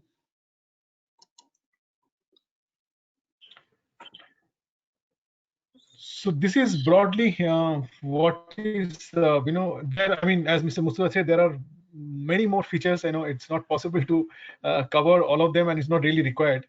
What we do normally is once client signs up, then our technical team from USA and UK, they come in and they take you through the almost 2 to 3 hours of training sessions, each and every aspect, how to do this, how to start this. So this tutorial session they conduct, and at the end of the day, actually you're quite pro at handling this. And what we do also, that's very important. What we do also, we offer the corporates or the clients that, okay, if you need some preparation time, if you want to see how this is working, if you want to exchange data between your own team and start using it commercially, we can allow them time to some limited time. We can allow them to prepare their data, so they can prepare the data. They can, before they start launching it, and start sharing with the auditors or outsiders. So that much flexibility there. One thing we always we always keep mention, and we are very proud of that, is that SmartRoom is one of the very few platform which is always ready to customize. you come up with like Srinivas has talked about KKR examples of they're not been able to able to open the word files and all. We have customized that those things, and there are cases which happened to one of the big four recently, that they, for their own IT problem, at their end, they've not been able to see few documents and properly. So we try to solve that problem through educate them, but somehow we've realized that that IT system is not really gearing up to the challenges. We then actually went back and changed the whole technology of how to open this. I mean, this is amazing. I mean, I'm really telling you, this is amazing that within 3 days, the technical team come up with a completely different solution, and which does not require you to go through the same pain, and it operates. It's personally, I was also kind of amazed. I mean, the way they came up with this 3 days solution. So at the net that we ensure that customers are always I mean, customization always possible. We will customize to any extent possible that will cater to your requirement, your organization requirement, your functional requirement, and we'll ensure that somebody is always there to support you. Our turnaround time, if you have any issue in spite of that, our turnaround time is just 5 minutes. If you have ever a problem, and if you put a call or mail, within 5 minutes somebody will call you, and 93.5% times we have maintained that. That's the kind of track record that you have. So and this is something we spend a lot of time and money for doing this. So ensure that people do not suffer. I mean, this is a new concept for a lot of many companies, a lot of many things, and some of the cases like M&A, we handle time critical projects. We don't want anybody to suffer because of not understanding, or something is not working, or something they're not getting as per their formats. Right. So last but not the least, let's say now everybody is working from home because of the situation, but let's say tomorrow you start working from your office and you have your employees working for you, and you want to restrict the data. For example, let's say you want them to access the document from this platform when they are in the office. So we have a technology. What it does, we blacklist the entire IP address of your office. So once we do that, so if they go back to their home and if they try to log on to the platform, it is very difficult for them to access the data because we've restricted only your office IP. So that's the level of security we can go if required, because there are some cases where clients would need to understand this security feature, because especially in banks, banks employees, banks do not want their employees to go back to their home and access the data from their home IP address. So in that case, we block the bank's IP address on the platform, so employees come to the bank and they can quickly access the document. That's the level of customization we've done for some of the global banks. So the last part about the, so what is all this? This is a nice features, and also what does it cost for? I mean, in terms of pricing, since it's not an interactive session, so I will cover that part also. Last couple of minutes is that our pricing structure depend on two things. It's depend on how many MB, how many megabytes or pages that you're using, and how long you're using this. We do not have any restrictions on the number of users. As I told you, in DHFL case, there are 90,000 people are using it. There are cases only 900 people using it, or maybe 10 people. Doesn't matter. So it is all depends on the how many megabytes that you are using and how long that you're using it. For three, so we have a price structure. But what we have discussed at the beginning of these things with WIRC, that since we are coming this and introducing this opportunity, these services, we are actually working out a very special pricing for people who will be accessing through WIRC forum. And also what we have gone ahead and we have approval for that is also any of you are introducing your clients for these services. We have a well documented referral system, also referral fee system also, that some part of the fees also been passed on to those entities who are actually helping us to start this with any of the new customers. So this is the way we structure it. If there is any requirement, we can take it up in the question and answer sessions. And Srinivas, anything else you want to talk? Yeah, so that is at a high level. So there are many use cases if I have to explain. So as you already mentioned about DHFL, so DHFL, they've uploaded 300 GB of the data and 90,000 shareholders are accessing the document. So they are basically using us on the legal noticing side. So they just want to, share the notice with those shareholders, what is happening in the restructuring of the proceedings of DHFL. So there are different use cases, not only restricted to audits, but yes, audit, we have customized the entire platform with the features which you would need whenever you are doing a virtual audit. And this will really increase your productivities and saves a lot of your time. You can take up multiple audit projects while using this platform. It's very simple to use. That's what I could say. In fact, you may have, heard about the ITC acquiring this Sunrise Food about a couple of weeks back. This is a very complex and market transaction. Entire process was hosted through SmartRoom, and it's really went on very smoothly. Right. So this is at a high level from our side. So these are our contact numbers. So if in case you want to understand anything or you need any further information, feel free to reach out to us, and we'll take up your questions in the Q&A session at the end of this seminar. Thank you.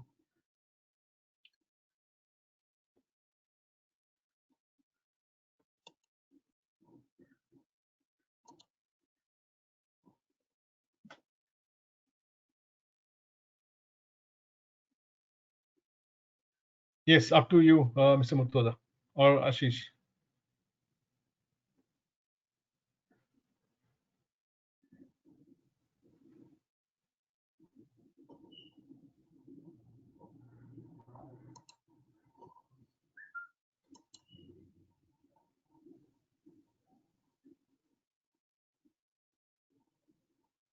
Hello. Yes, sir. Yes. Yeah, we can hear you. We can hear you.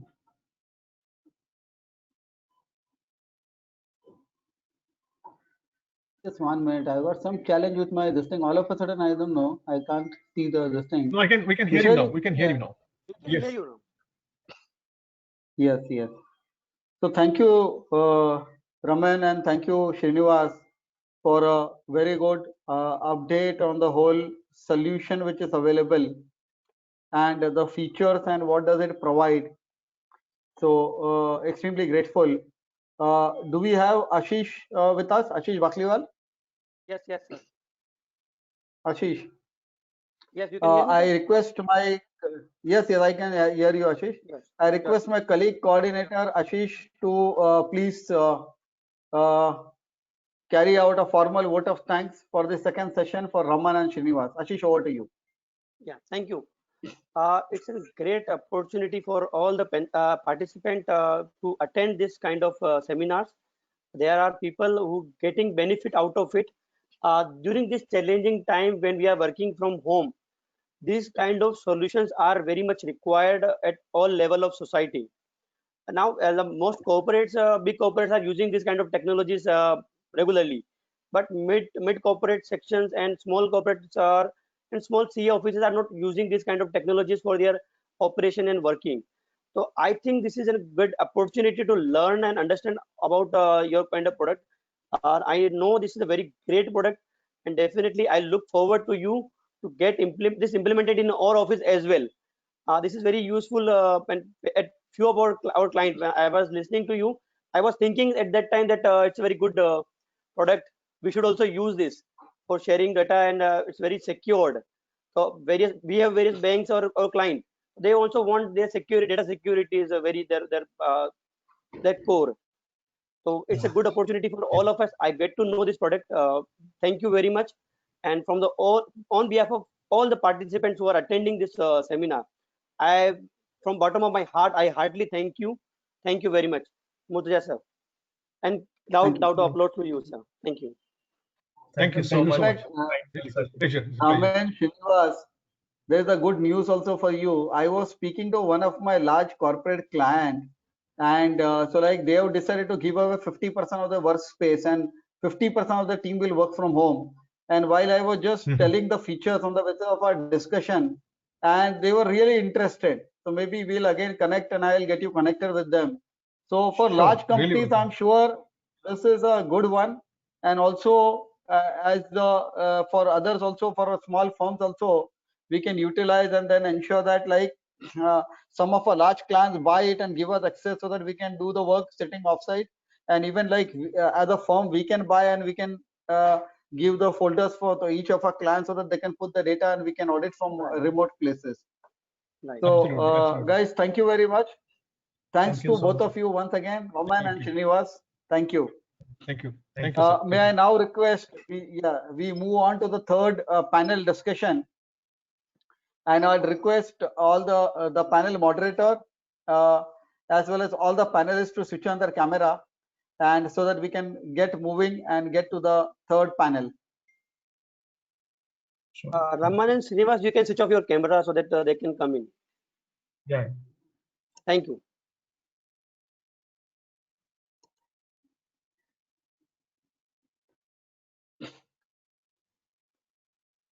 Excellent. So thanks to each and every one of you, Mitesh, and all the panelists, Guru, Aubrey, me, all welcome to this panel. Are we all ready? Can we get started? Yeah, definitely. Mitesh? We can get started. Yeah. Okay, excellent. So Mitesh, with that, to all the participants, friends, Adarsh, explain to us in detail about the servers on cloud and also like the VPN, and then we went on to the data room, which was again a cloud-based solution. And now we have experts, international speakers from international locations joining us to tell us how can be done and what are the various tools which can be used in a normal remote working and an office management solutions, etc. So we move into the panel, and I request Ashish to introduce the panel moderator, Mitesh. Ashish, over to you for the introduction.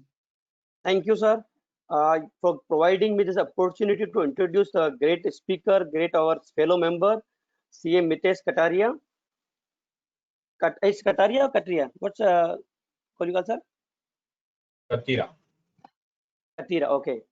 Mr. Mitesh, he is a fellow chartered accountant. He is a partner of AP and Associate LLP. He is an IT enthusiast with keen interest in forensic audit, digitization, and data analytics.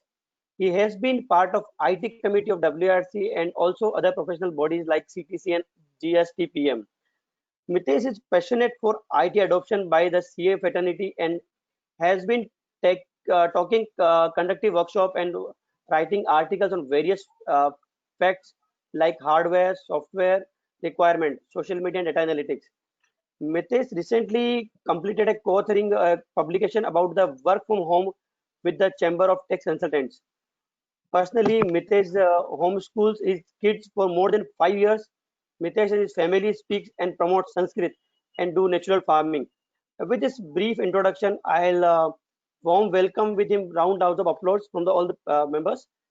Thank you, Mitesh ji, for coming, joining us. Thank you. Thank you, Mitesh, over to Ashish you. ji. Yeah, Yes. and You thank you, can introduce the Murtuza, for panelists. this introduction. I will welcome all of you for this session, wherein we have got an amazing panel who is going to speak on various facets of remote working.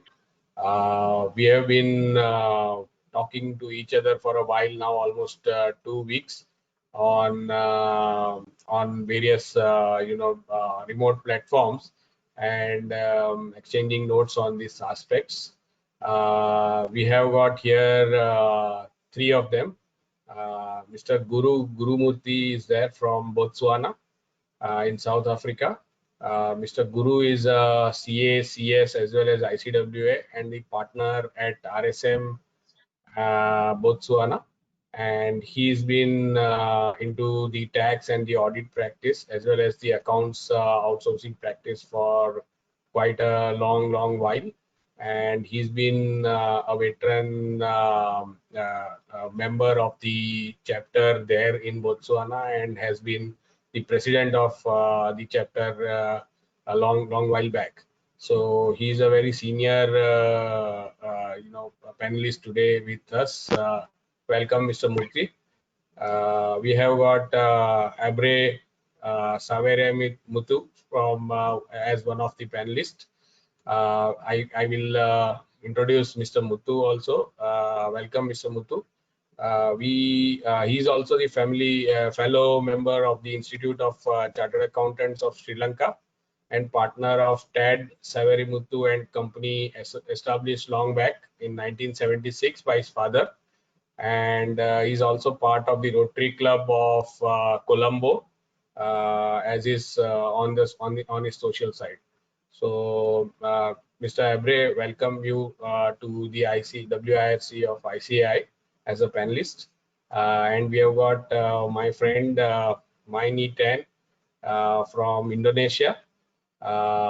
In Jakarta, she practices as Rowland, Indonesia, and she's the partner with this company for a long while now, and she's been practicing into the interesting field which is developing, which is outsourcing of accounting and payrolls, and also various other NGO and other related outsourcing activities. She's also been with PwC in Malaysia when she was in Malaysia and did this stint at PwC a while back. So she has worked with one of the big fours in Malaysia as well. So with this, I will welcome Maini Ten as well on this panel. Thank you everyone, and pleasure to have you all on this esteemed panel today for a quick chat and understanding how you have been faring with this COVID-19 situation specifically. And our members are looking forward to understand from all of you as to how you could handle this situation at your own offices, what challenges you faced and how did you overcome those challenges, and what tips you want to share with our members here so that they can pick up some of the ideas and thrive through this worst situation and make it as an opportunity for themselves in India. So I would like to start with Mr. Murthy, who is the senior most panelist today, for his guidance and ideas. Mr. Murthy, can you give your brief on to all the panelists, to all the attendees here? I understand that is one big disadvantage of being a senior. So you get to speak first and you are asked questions first. And then everybody can pick up on that and talk against you or for you or whatever, and the senior will always take it equally, whether it is for you or against you. So that's a good approach. Thank you for starting with me. It's an immense pleasure for me to be with you. Thank you so much for being invited into this. COVID to me is a blessing. I know you may not like me saying it, but I know everybody is suffering and it's all correct. But if you are a CA and if you run a practice, and if you look at it a little bit differently, you will agree with me when I say that COVID-19 is a blessing. First of all, it forces you to get more conscious about your living. You know, we have been living in some sort of a false world, giving a lot of importance to economy, money, and social status and things like that. Now you can see there is it's a level playing field for everybody now. COVID has literally neutralized everything, and we are all on the same plane now because of COVID. And all these great players or all these great actresses are very much like us. So you don't need to feel jealous of anybody. So we are all at the same level. So that way, we are all starting together. Even experienced, seasoned business people are somewhat shaken and taken aback. So it's like a beginning of a new era. So that way, I think it will give us all a great learning, and we all will sail towards the new normal very nicely. So this is my starting note. So I don't know whether you want me to leave it, because old people can also talk longer. Thank you, Mr. Murthy. I think we'll pass the baton to Mr. Aubrey Saverimuttu. Thank you. Thank you, Mitesh, and for WRIC for the invite. I'll just take you through what we did during this 4 months. Last 4 months have gone past, right? In mid-March, Sri Lanka just announced on a Sunday, it was announced that 1 week of work from home to be taken, and it was a surprise, but we decided to, okay, it's just 1 week. So let's try working from home with the available resources and the staff who were able to work from home. But when that week went off, the end of the week, they come in with a curfew and a lockdown.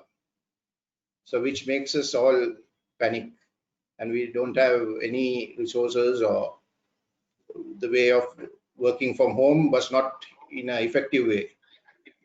But so that week also went off. 1 more week went off, thinking, okay, next week we could get back to work and get to our normal. But that too didn't happen. So then we had to start thinking, what have we got to do next? It's then that the staff also started thinking what they can do for the firm and how they can work more. So then we started to look at working from home and getting all whatever resources they can. If they had their laptops, they started connecting. We started communicating through platforms like messaging platforms and also video conferencing platforms, and started looking at what we can do. Then also our clients, they were also under lockdown, most of them. So we did not have much new work coming in. But what we thought is, we have outstanding work, we have pending work in our firm. So we looked at what is pending and started allocating the staff, reallocating the staff actually, to do this work and carry on those work. Of course, we had some outsourcing, offshoring work, which they anyway did from working from remotely, so that they could just easily go and work from home with the required tools like the bandwidth and all being given to them. Great. Then also we used to meet our clients, right? Our small practices, we either go to their offices or they come to our office.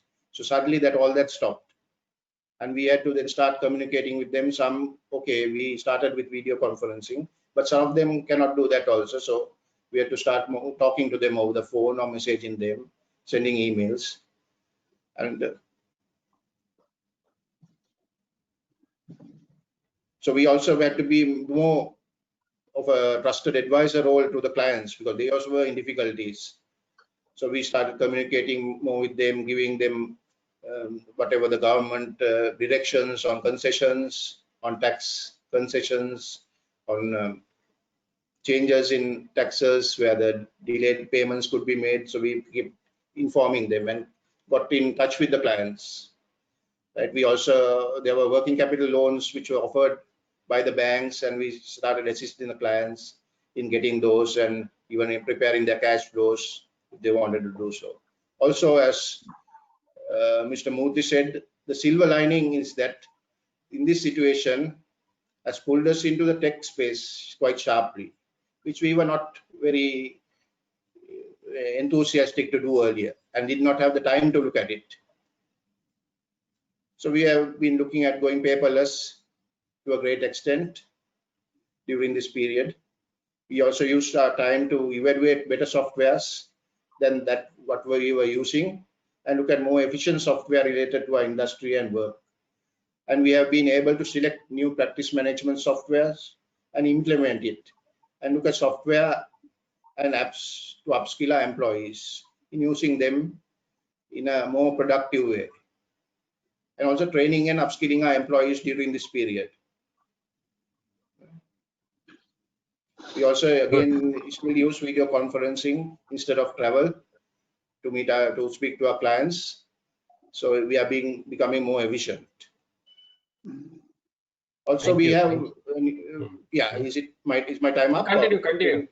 No, it's okay. Okay. Yeah. Also, one more thing, we have now got new staff. There were some staff who left us previously because they had commitments at home, looking after their children and all. But now we have got them on board, and they are working from home, which makes it more productive. Of course, Sri Lanka is back working in offices again. So, but still some of them are working at home, and then we have got this new staff who can work from home, which we earlier did not think they could do so. Right? So they are more productive because when we give them the details, if some client wants something in the afternoon, we give it to them in the afternoon. The client sends it to us. We give it to them when we close the office. They do it to us in the night and get it sent to us in the morning next day, and it can be delivered to the client. So these are things which have made us more efficient in a way, and also to embrace more technology. And as the whole presentations today was to embrace more technology, we are looking at all these options. So those are my initial comments, Mitesh. Thank you. I will come back to you with more questions, Mr. Aubrey. Sure. Yeah, I think Maini, you want to make your initial comments as to how you progressed in the COVID-19 situation at your work.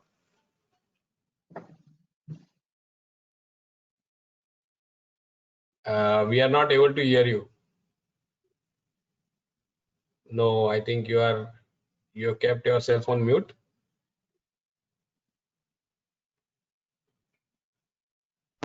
Now can you hear me?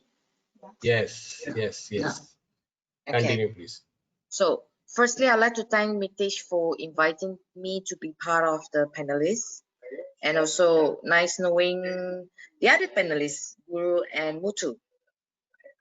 Okay, so I'm the lucky one because I have all the ideas from two of you. I'm the lucky one. Guru is the unlucky one.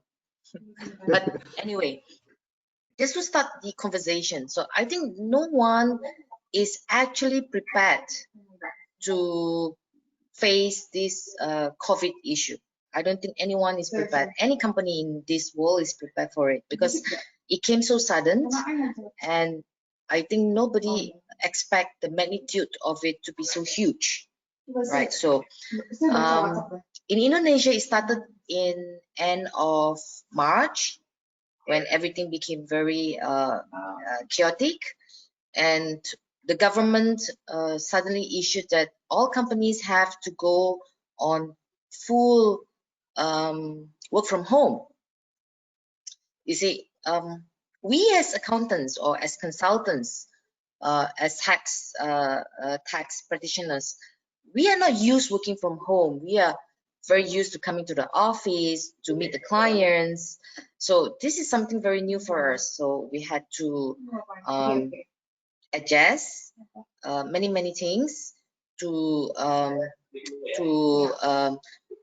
especially on the working hours, and then the IT platform, and also client management. So everything is very sudden.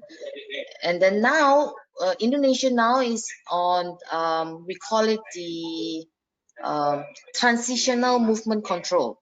So officers are allowed to operate, but then on a 50% capacity with very high health protocol. So we have to abide with not only the local government on the capacity of our office, but also from the Ministry of Health. They issued policy, so we had to adjust our office facility to accommodate those health protocol, and it's a lot. So we have to sanitize, we have to take temperature, and then we have to wear masks all the time. We have to wear face shield when we're in the office, and that applies when we go to the client. So soon after this, the way we're going to do business is, before this is BC. It's not before Christ, it's before Corona. After this, it's going to be not after Christ, but it's after Corona. So it's very similar, but that's how it is. We're going to move on to a new normal. Everybody says new normal, but That's it. Thank you. Thank you. So I think the initial notes were very enlightening, and it gave an idea on how all three of them took the situation. And one thing which is very common is the people were not prepared for this kind of a situation, and everyone was in a fix. And the good part is everyone learned to live in the new normal and adapt to the situation. Before this, they used to, wait for the normal to come. Now they became more adaptive to the normal and implemented technology solutions and, able to cope up with the situation, and now started working normally with the kind of issues that are continuously being faced. So let us take the issues one by one and try to get those addressed or give your views on those issues. I have two types of questions. One questions which I shared with all of you, which are kind of subjective questions, and one set of questions is like a rapid fire round, which each one of you have to give one word answer to, so that the audience can pick up your wisdom from there. So we have got two types of questions. The first round of questions we are picking up. Tell us something about your team motivation while coping up with the current situation, that is working from home. How do you motivate your team? I think I will take up Maini, because I think she has got the biggest team of around 400 people in Indonesia. I've been to her office also before, and I've seen the environment there. So how do you keep your team motivated in the current situation? Okay, so just as introduction, we have about 450 employees in two offices, one in Jakarta and one in Bali. Bali is a different island from Jakarta. Jakarta is in Sumatra, in Java Island. Bali is in Bali Island. So we have about 450 employees, two offices. So it's very, very difficult to get the employees motivated, because now we start to work individually at home. So there's less interaction. So what we did was we have a fortnight Zoom call for all the employees. So during the Zoom call, we have maybe we update, because Indonesia, every 2 weeks there is an update of the new protocol and policy. So we have a fortnight Zoom call to update on any issues, including the policies and everything. So that to get people in touch. That's one thing we did. The second thing we did was before Corona, BC. Not before Christ, before Corona, we had this. We have activities such as English club and sports days. So we translated all those activities into virtually. So we did not eliminate it, but then everything that we did physically, we translated virtually. So now English club, we have reading together via Zoom. So we have a lot of we translate it into virtually. The good thing is, one main thing that helped us to be able to keep in touch is that before Corona, our office focused a lot about the most Rowland family. So we always say that we are a family. So this is really a culture that we built even before Corona. So with this culture that we have, it helped a lot in connecting people. Okay. Very good. Then every department head has to get in touch with their subordinates, because we have so many people, we cannot have. So every fortnight is the whole office, but then on a weekly basis, the department head have to get in touch with the employees. Okay, good. Thank you. Mr. Guru, you want to share anything about team motivation in this situation?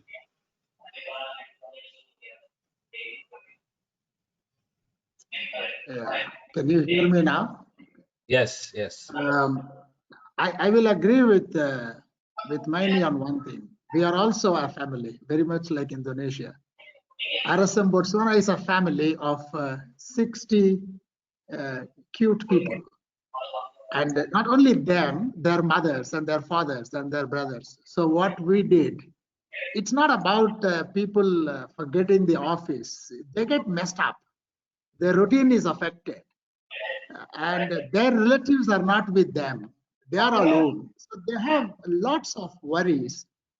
So I just spoke to my HR manager to make it a point to speak to each and everyone at least once in 3 days and inquire about the weather, about their parents, about their sisters and brothers, so that they don't lose hope in life. So that was the very first thing that we did. And then we also told them how they can balance more towards life and less towards work.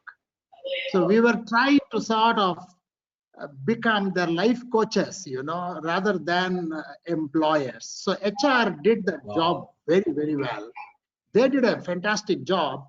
And I normally prepare surveys on Google form if I can't reach a person. And the first question will be, how is your dad? And things like that.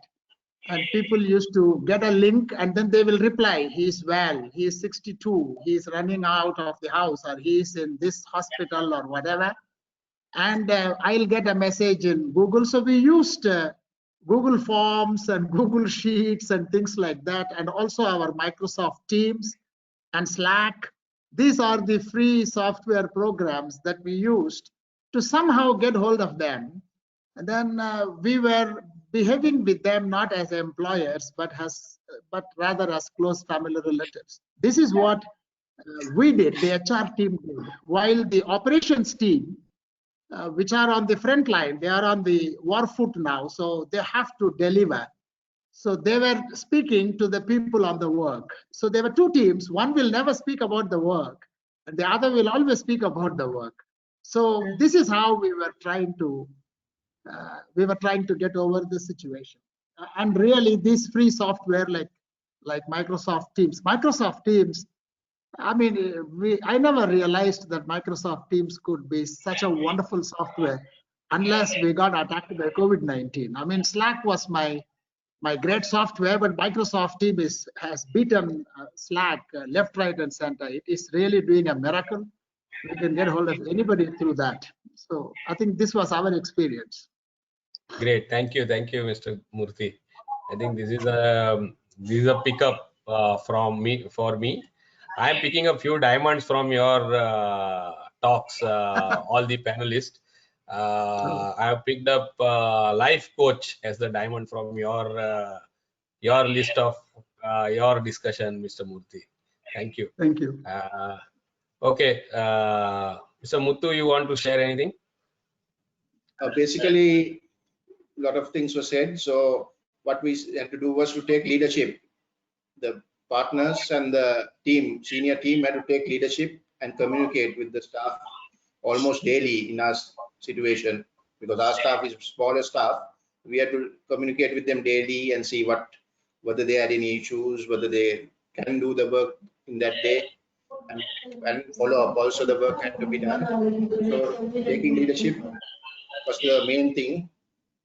And we also emphasize to them that we have work to do. There are some industries which do not have work to do in these days. They are all closed.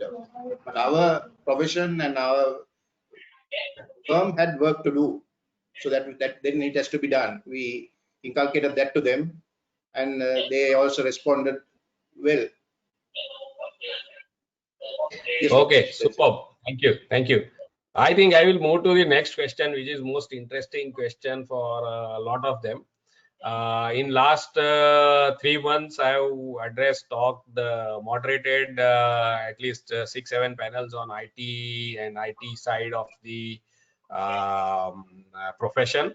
IT was never so important. I have been in IT for a while, enthusiast for last more than 10, 12 years, 15 years. I have been talking at various seminars and workshops, but IT has picked up importance like anything, like never before in last 4 months. And people who never wanted to understand what are these products have started wanting to understand and want to solve their issues around those products pretty much more than anything else. In the past they used to have this kind of problem. So let us move to the IT systems. I think I would like to ask this question, that what changes have you made in your IT systems post the COVID situation, and what all new things you have adopted and picked up on the IT side, which you would want to share with our fellow colleagues here in India. I think we'll start with Mr. Murthy.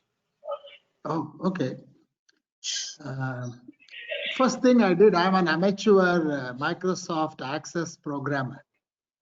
I used to, I used to create lots of time billing and receivable related information using Microsoft Access.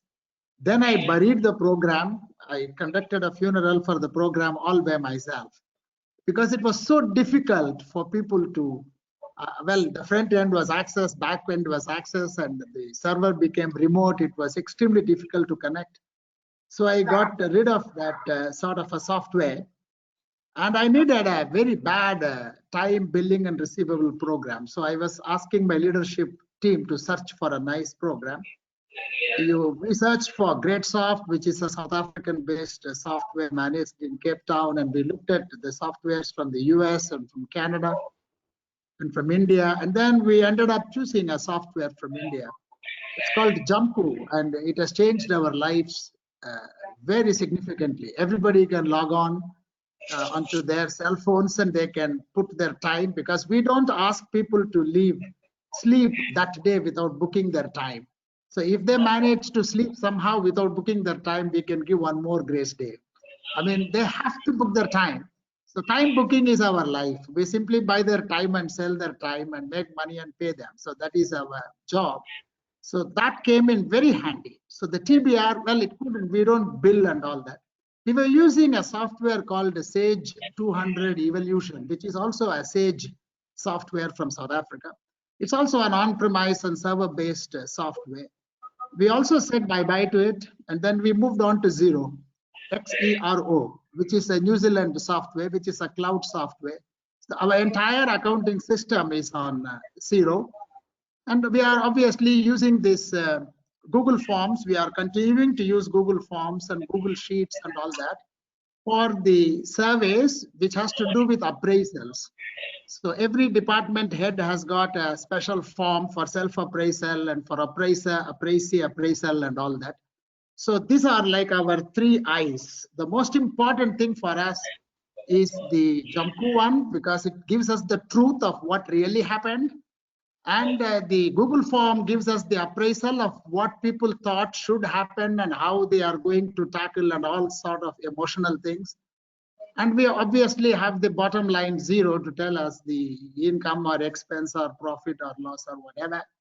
So these were 3 important changes we did. Previously, it was all on-premise and softwares, and they got thrown out and we went cloud-based. I think on-premise, in fact, our server is not in our premises. Our server is co-hosted about 20 kilometers away from our office by a telecommunications giant in this region. So we are able to access the server, but then we still prefer to go through the cloud route because of the internet challenges we faced during the COVID-19 time. Thank you. Thank you. Thank you. I think there is specific question on what do you use for backup? I think Maini, can you pick up this? For backup? Okay. Yes. So for backup, maybe just to add, we didn't really invest heavily for this COVID situation. We didn't really invest heavily on software, but what we did was to because we have but most of our software are PC based. So what we did was to give access to employees through VPN to access their software and their working file from home. Okay, and the backup is using the server. So our server have a daily backup that they do automatically. So but backup is not something that we did after because of the corona, because it's really in place from before. It's an automatic backup on a daily basis by the server. Okay, okay, fair enough. Any cloud backup options that any one of you is using as of now? Yeah, Mitesh, now we also Yeah, backup. yeah. We backup server is being backed up daily onto a external backup, and also weekly the backup goes to the cloud onto a Dropbox folder. So you use Dropbox for backup. Okay, perfect. Yeah. Perfect. Thank you. So there are options like OneDrive. There are options like Dropbox. There is something called as Box, and so on. You know, so people also go for Amazon backup when they want to back it up at the enterprise level instead of using the Dropbox, and so on. So people have been very upset or worried about the data in the remote working scenario, and wanted to find out what is the best backup solution in this scenario, because a lot of people are working remotely and the controls of the data are loosened out. So that was one big question that everyone was haunted with. So that's why I asked this question. Let's move to the next. Yeah, Mr. Murthy, you want to share something on backup? No, I'm all right. Okay. Thank you. Okay, thank you. Yeah. Then the second question, which is third question, which is very important, is how do you hold on to your clients in this COVID-19 situation? How do you interact with them? What are the kind of discussions you continue to have with them, and how do you hold on to the relationships which are under tremendous pressure in this kind of situation, because of their own self as well as the external environment, both ways? So, Mr. Muthu, you want to answer it? I can. I mean, I can tell you what I did. It is sharing my experience. The first thing we did was to constantly update our website. We literally update our websites with the information, current information all the time. About 5-6 times we will revise our websites so that clients can log on and they can get the up-to-date information. And because we happen to be a member firm of RSM International, we get lots of literature about audit or accounting or our professional job and the relationship of that. How do you maintain teams and what do you do? Whatever we are talking today gets researched at the central point, and we get some information. We upload them on the server, and it's all for the client's benefit and also is for our own benefit. So we update the website. That is the first point. The second thing we did was I got to know of a software called Web MailChimp. So we use that for email blasting and things like that. Then I create about hundreds of WhatsApp groups I would have created for almost every job, almost every client, connecting a certain client or his employee with a certain person in my office. So I was like a WhatsApp group creator. I will add and remove people so that just to free that communication between the clients and the office. That's what I do. Oh, great. Mr. Muthu, you want to share anything?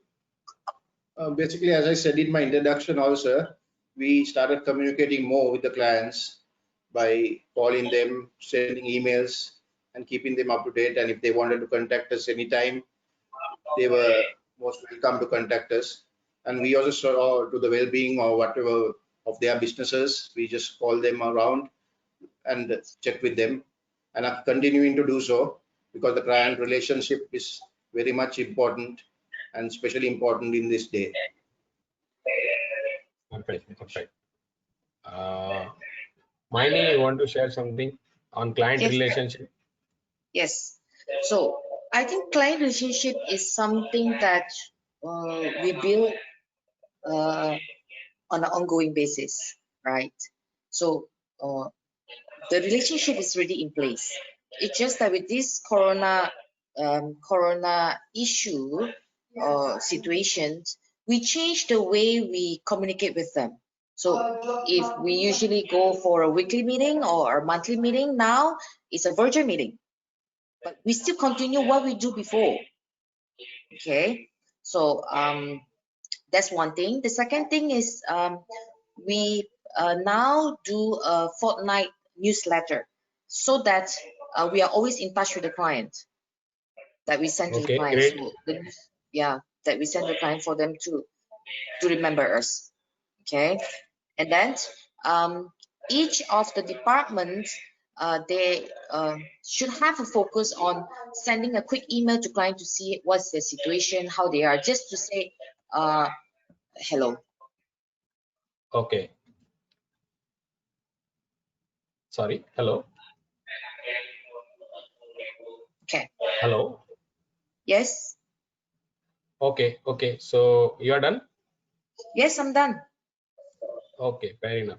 So, okay. So I think we move on to the next question for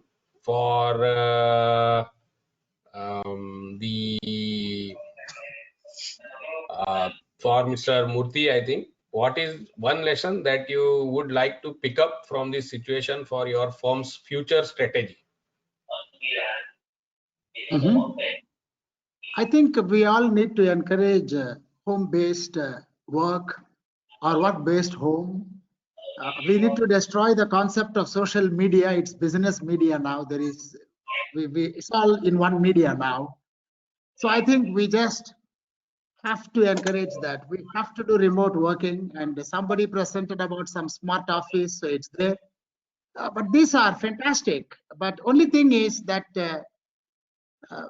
our responsibility has increased a bit. You know, we always have that professional skepticism, whether COVID comes or goes, or whether you have the IT or not. You have that responsibility because fraud can happen anyway. And now you think, okay, I can just conduct the physical stock verification through some remote video or some crone or something like that. But the real management controls have weakened because of COVID-19. Although you look for an independent person to conduct the inventory count and so on and so forth, the chances of fraud or misrepresentation can also definitely increase because of the same technology that is helping us. So your job as an auditor, you know, it continues. It is still exactly the same. It doesn't change. Perhaps it gets a little bit more sophisticated. But the biggest lesson I have is you remain unchanged as far as the skepticism is concerned. But try to change the environment, motivate people, and make them work outside of the home. Of course, you need a physical structure, definitely, because you need strong synchronization to happen between the audit files and so on and so forth. Meetings to happen sometimes physically after observing the social distancing norms. So you need physical structures, definitely. But we need to move away from them to the best extent possible, and we need to encourage the home-based work. And we need to continue to keep our skepticism, and we cannot dilute it for these reasons. These are the lessons. Great, thank you. Thank you. Professional skepticism is one word that I have picked up from your talk. Third one. Okay. Thank you. Maini, you want to share something Yes. on your strategy, future strategy after looking at current situation? I think I have to agree with Mr. Guru that about the way we work, working from home or remote working. So we as accountants, we are very conservative. Okay, very conservative people only can be an accountant. That's the fact, because we need to adopt special concept. We for many years we did think of you see, in Indonesia we have a lot of traffic issues. Okay, people spend a lot of time traveling from home to office and office to home. Okay, and then in addition, the time they have to spend to complete their work. Okay, so we thought a lot about how to provide our employees with a more balanced work schedule or family life. You see, now with this COVID situation, all of us are being forced to work at home. Okay, and so far it has been okay. It has been good because we did not receive any client complaint. Work is done on time, and we have reduction of billings, but not because of undelivered work, but because of clients closing down due to COVID, those kind of financial issues. So it seems that all these years we are afraid to move from a office-based working to a remote, thinking that people might not be responsible, or the deliverables may reduce. But the fact is, with this experience, we learned that it's good, it's working out well. Okay, that's the first thing. The second thing is hello. Yeah, continue. Sorry. Yeah, that's the first thing. The second thing is we learned that we need to be more flexible and agile in terms to adapt to technology for deliverables. So now we do a lot of PC-based deliverables. We learned that we need to prepare ourselves so that we're able to adapt more quickly. We are not so stressed out. So that's the second thing. The third thing is we have to be more structured in terms of processes. So it's if we have a proper documented process, more documented processes, then everything can be done because it's documented, it's processes, is people just refer to the document and then work is done. So that is the three. Basically, that's the three things that we think will be good for the future. Super. I talked too much. Yes, no, it's good. Thank you. Thank you. It added value. Okay, so let's move to the second last or the last question that is worth deliberating on by all of us. What is the one thing that you did very well before that supported your firm in the current situation? What did you do very well before that supported your firm in the current situation? What is that thing? Mr. Muthu, you are to contribute on this to start with. Yes, so even before the COVID situation, we were working on the cloud and storing documents, getting them scanned. If there were a lot of paperwork done earlier, but during the last 1 or 2 years, we had got into getting paperless and working on the cloud, scanning, getting documents scanned, and this helped us a lot when we had to close the office because we could access whatever client details from remotely. So that was one basic thing which we had done and we were able to make use of during this period. Going paperless, and still, of course, there's a lot more to do, but we had started that process and that helped us during the period, and going online into online softwares than desktop softwares.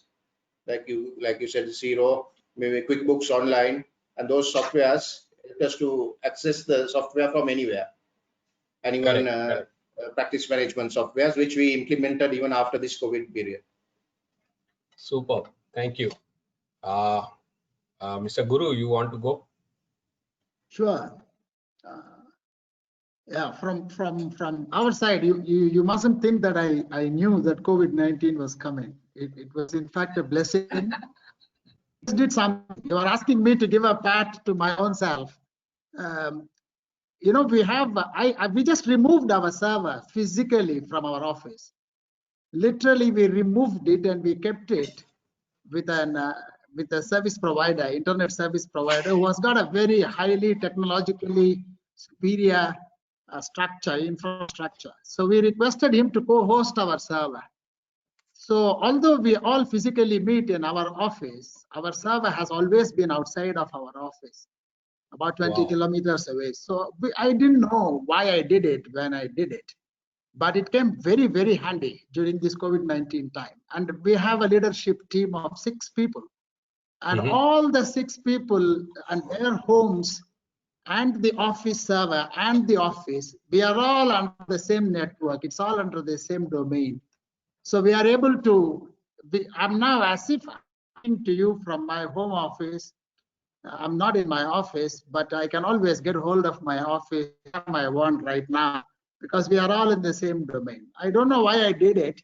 I did it before COVID-19. It has come very, very handy now. So I like to do the entire RSM to follow the same protocol going forward if it's possible. Yeah, so that is like a remote home. Thank you. Thank you. Okay, Maini, what is one thing that you did before helped you now? Can I have two things? Yeah, definitely. Good. Okay, so IT, I think IT is one, two, three. This means I think Mr. Guru and Mr. Muttu has spoken about IT. So good servers and then proper servers so that everybody can access and work from home. But the two other things that we think that we did quite well that help in the situations, first is the ownership, the feeling of family of all our employees. Why? Because COVID is a very difficult situation for everyone. You know, initially when we started working from home, we get so bored. Okay, no, not bored meaning what? Because we don't. We are social people. We are human. We are social people. We need to meet with people, interact with people, not only with our family. So because we have this strong bond among all our employees and the love for the company, they can understand and they can support. They ensure work is done. You know, nobody's lazing around. So so that is the value of the company is being portrayed. Second thing is, I think in this COVID situation, I think financial is very important. Say, because a lot of companies laying off, closing down. So far for us, we don't have any layoff. We still maintain as it is. So because we have maintained our financial stance quite well before. So we are prepared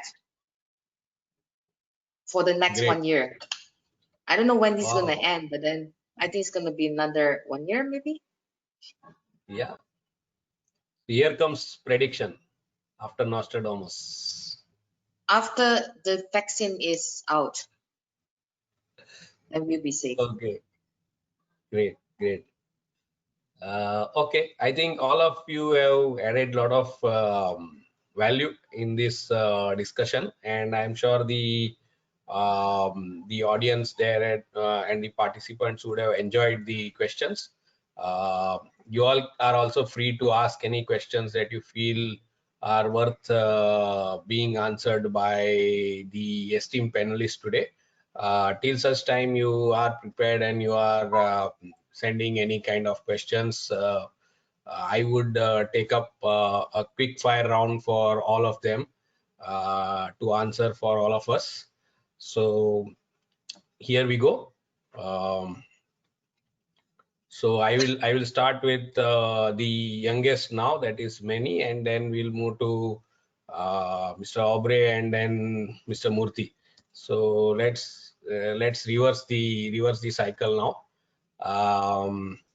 What is your favorite pastime while working from home?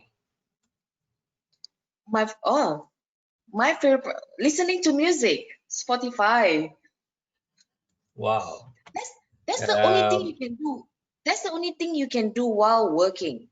You cannot be cooking while working, right? You cannot be playing with. You cannot be playing with our children while we are working. So the only thing we can do is to listen to music, and while we work. Okay, super. Mr. Aubrey, what is the stress buster? One stress buster while you work from home. a 5-minute break to see the kids, what they are doing. This is not possible regularly, right? But now because of work from home. Yeah, we work from home. Yeah. Okay, superb. Mr. Murthy, one irritant when you work from home. Can you hear me? Am I audible now? Yeah, absolutely. Okay, all right. I'm a golf enthusiast. So I'm playing with 21 handicap. So what I do is I just get out, go into my garden, take my driver or take my 7-iron. I just swing like mad. You know, you can't just be sitting in one place and then, you know, be movementless for a long time. So I just leave the place where I'm sitting and working at least for about 5 or 10 minutes, almost every hour or two. And I take a couple of swings and I put my you know, it's a plastic ball, it doesn't hurt anybody. So I just swing and then practice, and then there also is an exercise for me. And swing is such a creative thing. So you refresh yourself the moment you swing. So I strongly urge every chartered accountant to swing at least once in a day. To release stress? Sorry? Yeah, you can go first. So what is one irritant when you work from home, Mr. Murthy? Irritant? I don't see anything irritant. I mean, it's nice. I have never felt bored, whether I sit in the office or I sit at home. Maybe I just confine myself to my own routine and then things like that. You know, I build a wall around myself and I just do what I focus on or what I enjoy. So I don't get irritated that much unless somebody really wants to take a challenge and try to irritate me. Maybe I would, but I can't recall an instance where I really get irritated, frankly. Okay. Maini, what is the one application that is of great help while you are working from home? WhatsApp. WhatsApp. Howsoever number of teams and new mail applications and rooms and data rooms and everything comes up, WhatsApp is WhatsApp. WhatsApp is really quick. Everybody has it. So we created a lot of WhatsApp group for the company and also for each of the service line, so that, and also for the team, so they can communicate very fast, because everybody hold on to their phone, right? The first thing they do is to check the WhatsApp, not to log in first and everything. So WhatsApp is really good and really quick. Cannot live without WhatsApp. Absolutely. Mr. Aubrey, what one thing that you learned personally while you are in COVID-19 period? You are currently also in, but yeah, personally, of course, upskilling my IT skills in different ways. Okay.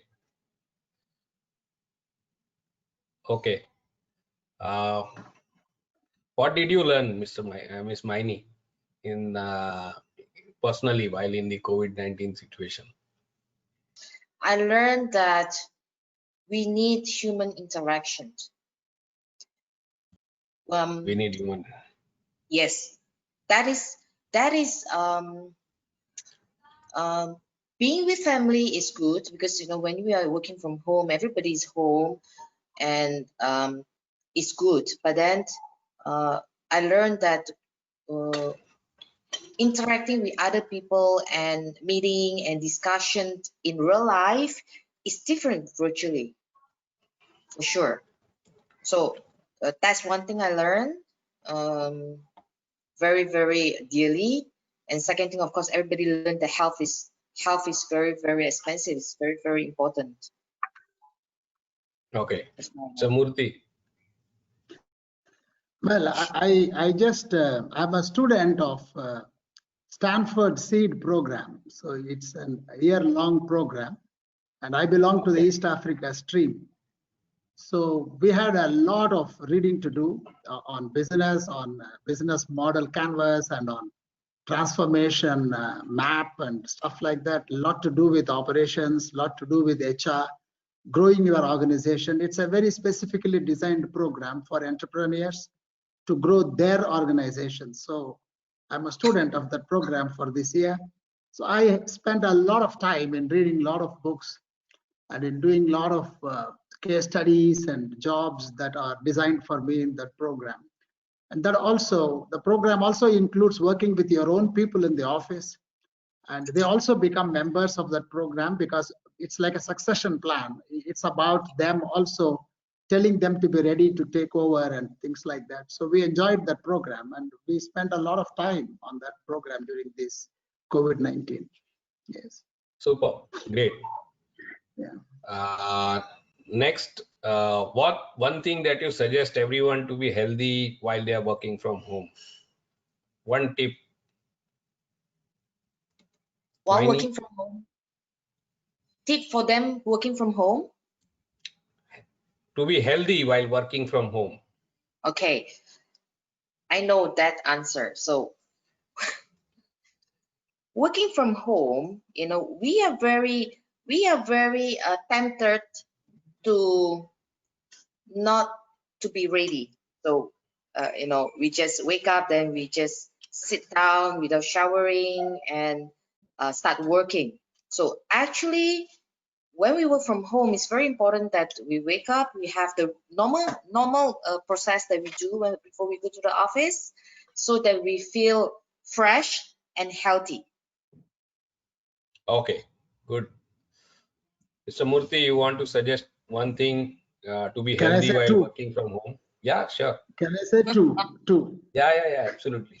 That's mine. Number one, obviously, is exercise.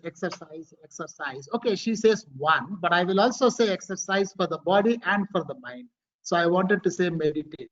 If it's possible, just about an hour of exercise and maybe about 30 minutes or 15 minutes of meditation is more than enough. This is what I feel.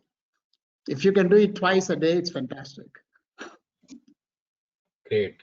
Mr. Aubrey.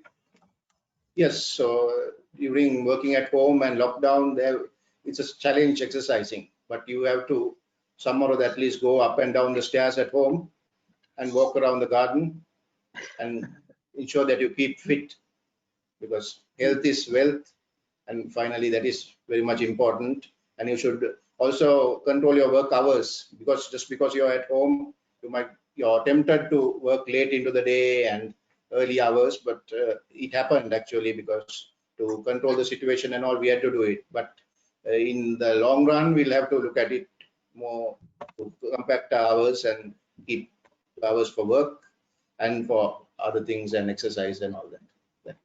So checking your working hours is one thing that I feel is worth picking up, because no one does it nowadays. Even Saturdays and Sundays and everything is like a working day because of work from home. So on one side, people feel that work from home is less tiring, but on the other side, it becomes a stress if we continue to work like that. One idea to keep oneself up and excited while working from home.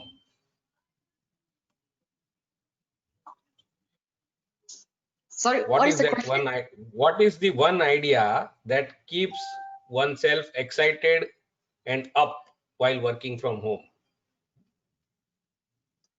It's serving the client actually. Oh, great. Oh, really? What is keeping you up while you are working from home? We need to get the job done so we can do the billing, so we can get cash flow. Okay. Cash flow is keeping you up while you are working from home? Yes, and also ensuring our 450 employees and their family are safe financially. Okay. Great. Mr. Murthy. In my case, it's a little bit different. I mean, I have my daughter lives in the US and my son lives in Canada and my elders are in India and my family is here. So we have people taking care of the office and work and cash flow and all that stuff. So every 1 hour, if I can get a chance to see that WhatsApp from my daughter for that 2 minutes, or from my son for that 2 seconds or whatever, how they are doing. I mean, they'll pour messages into my WhatsApp, and I can't devote time all the time when messages come, so I mute.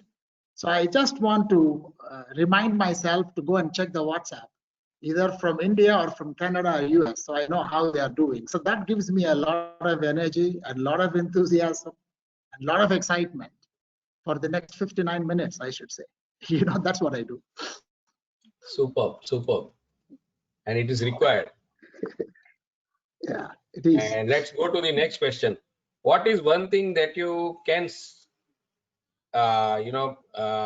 call as achievement in this situation? In this current situation, what is one thing that you will call it as your achievement? Who is going to go first now? Mr.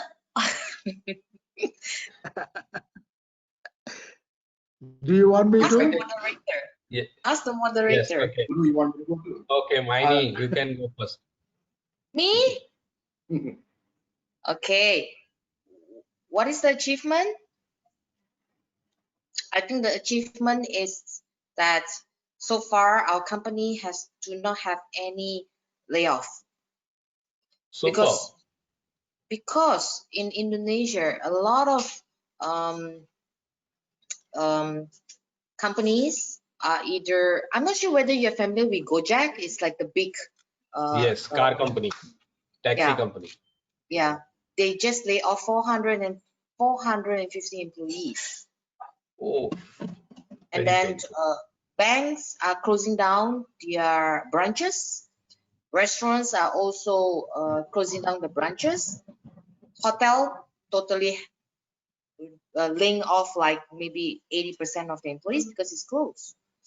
So maybe we are lucky because we are not in that industry, but then we are impacted too because we have clients in that field. See, and that's one thing, losing clients, and also because this is like a cycle. Everybody affect everybody. Then besides that, we also, clients are paying a bit later because of them being paid by somebody else later because of cash flow issues. So that's a lot. So, but so far, I think no layoff is the biggest achievement. Yeah, we are very happy with that. Thank you, thank you. Mr. Murthy, what is the achievement? I thought I was all an important person for RSM Botswana. I mean, this was my pre-COVID impression. Right? So I thought I am the hero and the whole RSM will fall right to the flat in case I'm not there. I now know, frankly speaking, the real achievement that you can ever do is to make other people achieve. The empowerment is really the one that can give you the maximum amount of satisfaction. People who are bigger gurus and better gurus, and it's better you give them that freedom and free will, and they can act and they can easily do fantastic and fabulous things. That's what I learned in this COVID, because of this COVID. And that is your biggest achievement. That's, I think, is my achievement. Yeah, that is my enlightenment. I don't know if you want to call it achievement or enlightenment. Yeah. Superb, superb. Mr. Aubrey. Yeah, as I said earlier, we improved on our ID skills and upscaled ourselves in practice management software, in auditing software, which we were not pushing much earlier. So this enabled, I think, the firm to come out more stronger and the team to also be stronger, and we hope we can make use of it and take it forward in a positive manner. Okay, thank you, thank you. So we are concluding with your one line message that you want to share with the people around 200 plus people have joined this session. So what message you want to give to each one of the participants there who also run firms like you and me, and they want to know more and be enlightened while they go back from this session? So what is one thing that they should take home from your desk today? Mr. Murthy, you can start with it. Okay.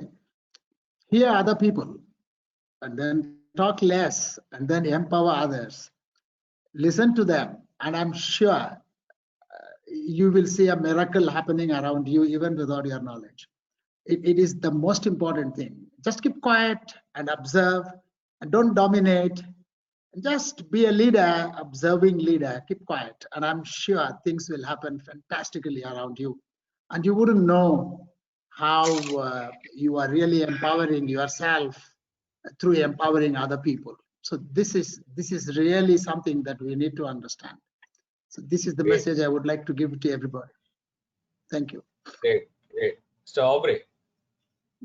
Yeah, but I would like to say is we need to look at continuous improvement with this working from home and other softwares we are utilizing. So as audit practitioners or advisors, we have to serve our client. That is our main goal. So we should have continuous improvement and look at things positively for the future. Whatever comes and goes, time runs. So we need to improve ourselves and the team to serve our clients more efficiently and continue to do that. Super. Thank you. Thank you, Mr. Aubrey. Maini? Okay. First is do not give up. This is a difficult situation. We are all in this together, everyone in the world. I don't think there's any country that is not being affected. So everyone is having the same issue. So do not give up. Okay. And then we as the management or the leader of the firm, okay, we will not be able to get through this by ourselves. We need the support of all our employees, everyone. So I think it's very important that open communication with our employees, whatever problem that the company have in terms of maybe we have to put it in a better way, but then open communications with the employees is very important. Share openly what is happening. So it's like all for one for all for musketeers. So I think open communication with the employees is very important. Share the responsibility. Great. Thank you, Mohini. So I think I have picked up few keywords from today's discussion. Thank you everyone for being gracious and happily sharing your views on this panel. I have picked up one word from each of you, or few words from each of you, which I would want to share with the audience as a concluding remark. I think I will start with the first word, that is be life coach of your people, not just a boss, is one word that I liked very much. The other word that I liked was leadership. Drive from front, not worry about the situation and look back and worry. Instead of that, share openly with your team. Update your website regularly. Fortnightly newsletter keeps the client connected to you. Maintain the professional skepticism. Even if technology is there, don't forget that you are an accountant and continue to be accountant with the help of technology. Don't allow the technology to overwhelm the profession. Document your processes to always see the business continuity in your organization. Instead of worrying, continue to document. Go paperless instead of continuing to be paper-oriented organization for the future. Develop ownership in people. Make them your family members. Exercise and meditate daily. Check your working hours. Don't work like mats at your home. Cash flow is very important. Continue to focus on it and empower people. I think with the last message, that is empower people, I would want to conclude today's amazing panel here. And I would want to hand over the discussion to Mr. Murtuza, and thank all the office bearers and organizers and planners of this session. And of course, the panelists, the amazing and charming panelists, including Maini, Gurumoorthi, and Aubrey sir, for being very, very kind and patient and sharing their hearts openly with our fellow members here. And over to you, Mr. Murtuza.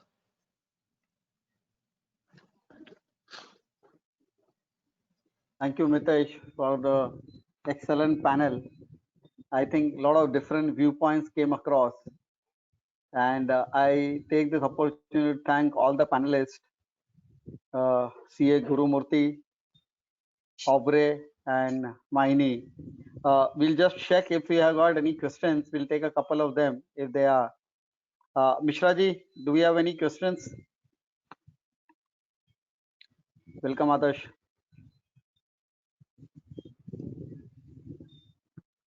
Mishraji? दे रहा हूँ sir, दे रहा हूँ 2 minute. Okay.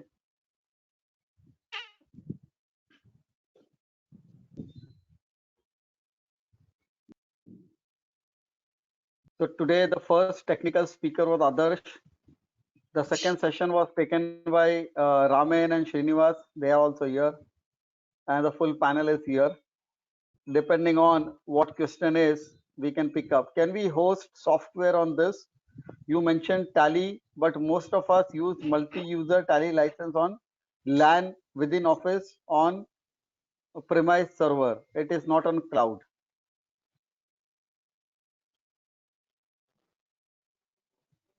I guess the question was for the Ramen and team. Well, if they want to integrate Tally, it has to be on cloud, and if they have any API on premise servers, we can easily integrate those APIs with our existing platform. Okay, thank you, Srinivas. The second question is how effectively it can be used and implemented in small CA audit firm. Is any training been given to CA firms, partners, and assistants? Mr. Siro Bhushanam Venkata. I don't know. No, if it is related to the data room, the smart room, yes, we can give them quick demo, and it doesn't really take much time. We just need a couple of hours to give them a complete training before they actually start using it. So that's all the time we're doing the same thing to the new clients. It's very, very simple to use. Okay. So I think again the third question is also for you regarding previous speaker's speech. I would like to get enlightened about the cloud system. In your presentation, do you have your contact details? Yes, we have that. Yes, You can share that with your members. So for the participants, the presentation will be uploaded on WRC website, and you can even write to wrc@ici.in, and we'll get back to you with the mobile number and email IDs of the speakers, and you can connect with them. CS0 Bhushanam ji. Then I move to the fourth question. Again, I think it is for you. Does SmartRoom work as a replacement tool for local servers hosted in a CA firm's office? We do not need this only for audit purpose, but for hosting our own data such that it is accessible to all our staff sitting wherever without the issue of public collaboration software like Dropbox, OneDrive, etc., etc. That's absolutely right. You can replace your on-premise servers and put your data onto a smart room, which can be accessible from any location. You don't have to take care of any operational aspect of the technology which is being developed in the backend. So we can take care of that. Also, if you're using Dropbox or OneDrive or Box, which can be easily integrated with SmartRoom, there are clients with us. They've already integrated their Box and Dropbox on SmartRoom. Whenever it comes to sharing with the external users, Dropbox is good for your internal sharing. But again, Dropbox is a consumer application. Ours is more on the enterprise side of it. So when it comes to confidentiality, it's always recommended to use a product like SmartRoom, and it can easily be integrated with Drops or OneDrive. Great. Thank you, Srinivas, for that. Again, I think we're done with the questions. So let me first thank all the participants, 250 of them who joined us today, and almost 180 are still with us. So thank you for the patience and thank you for joining us today. I also want to thank the WRC staff, Mishraji, Subhash, etc., for helping us in putting up this event. I thank Adarsh for helping in coordinating and organizing this whole event. I again thank Mitesh, Katira for getting the panelists, all the international panelists on this panel today. And I thank Ramen and Srinivas also for sharing your knowledge, and also Adarsh for sharing your knowledge.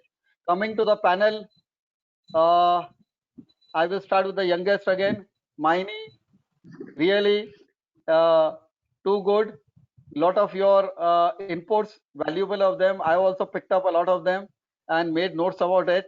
So thank you very much for joining us today.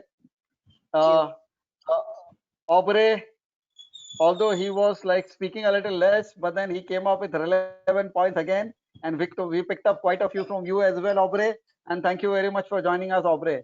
And thank you for sharing your experience. And last, I'll come to the Guru, like they say. And Gurumoorthi was really a guru, and he guided us like a teacher today. And he gave us so many inputs and how it worked. But and also in the end, he said like without him the firm will work. But I think always a leader is required and a guru or a teacher is always required. So, sir, I'm sure there is a lot more, the bigger things which you want to do and get the firm to the higher, more heights, or to make it more stronger. So thank you for joining us today, sir. And thank you, Mitesh, again for carrying out the moderating the panel in such a splendid manner. You really worked like a team leader, a captain, and you kept on putting the rapid fire was also quite good. So we picked up quite a few from that as well. Thank you, guys. Thanks to each and every one of you. And on behalf of Western India Regional Council of the ICI, I thank all of you for joining in this program today and helping us in this one. Thank you. You're welcome. Thank you too. Thank you. It's a pleasure talking to you all, guys. Thank you. Pleasure.